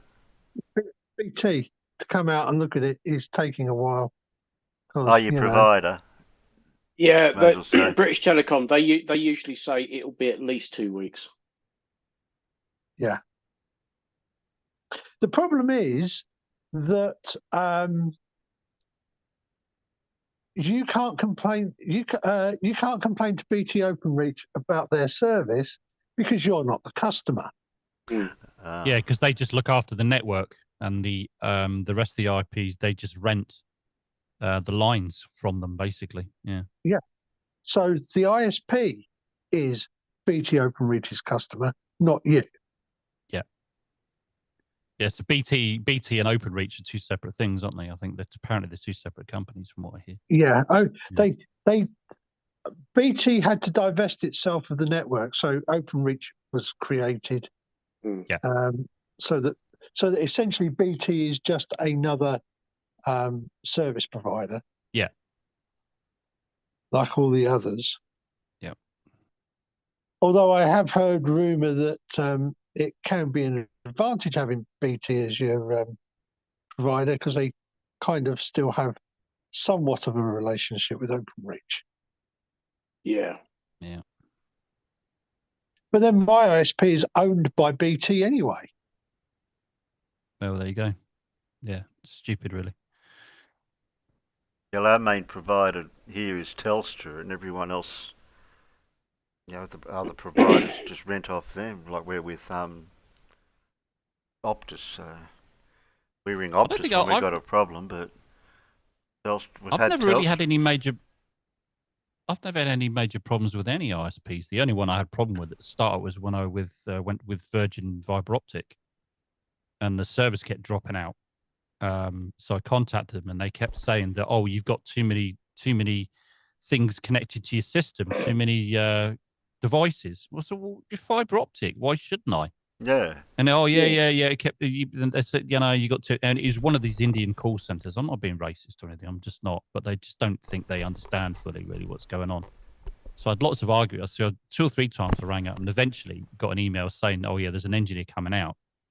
So the engineer came out and he tested it. He said, "Yeah, I know what the problem is." He went out to the junction box just down the street, fixed it, and said, "Yeah, done." He said it wasn't installed properly in the first place. I can't remember exactly what it was. Something that was what I had. Problem I had. The bloke had to come back and went to the box and said it wasn't plugged in. That's right. Yeah. That's right. Wasn't plugged in. Oh, it wasn't plugged in. Wow. I mean, it's even worse. But yeah, the job literally came in, did a test in my house, and 5 minutes later he came back, it's fixed. That was it, done. After all those phone calls and all that arguing and saying, "Oh, there's nothing wrong with your line, it's because you got too many devices connected to it," and after that, it was perfect, 100%. And in fact, we had pretty much every device connected to it, and it was working fine. I don't know. That's the only time I've had problems with the ISP ever. I don't know how long I was on the phone with the service people trying to figure out what was going on.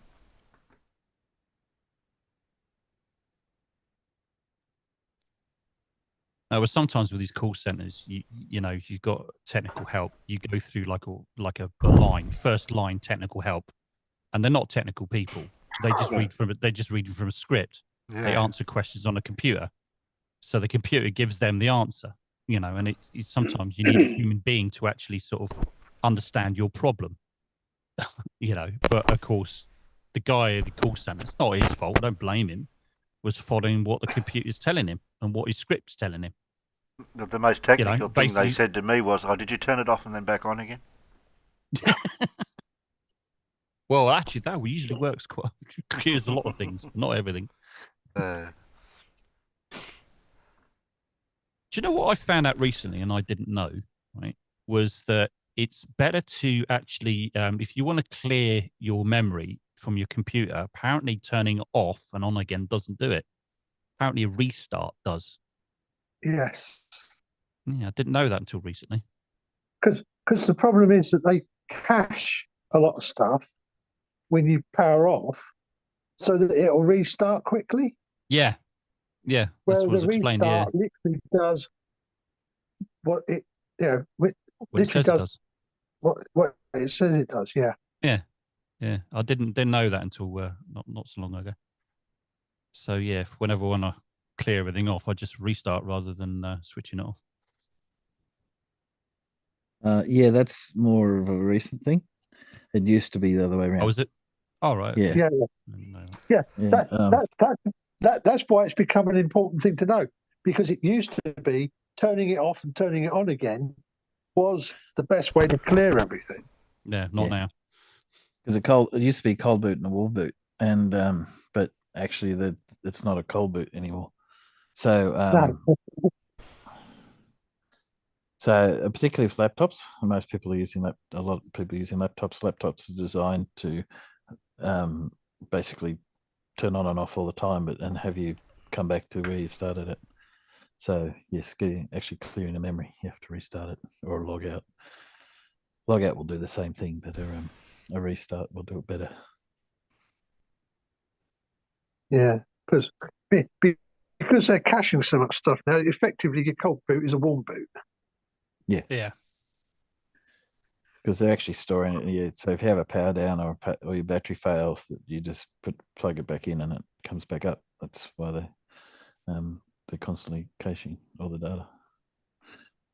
Oh, Alan, while I got you here, I'm going to make that video today. If I that one we were talking about last night on Discord. If I make the video, can I post it before I publish it? Can I send it to you? Yes. Review it, so you see if I'm not talking absolute nonsense. Of course, not a problem. Appreciate it. Thank you. I can tell you that. Yeah, but Alan knows more stuff than you do about photographs and stuff. Stuff. He knows the stuff. He knows the stuff. Yeah. No offense, or just or a gate. Oh, there goes another rib. I am bereft of ribs.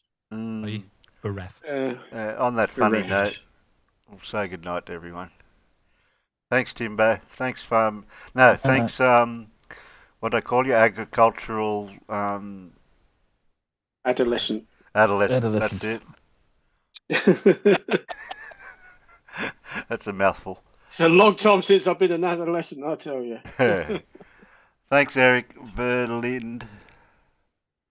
I think that's how I pronounced it right. Thanks, Big Blue. That's good enough. Okay. Thanks, Space Matt. Thanks, Alan.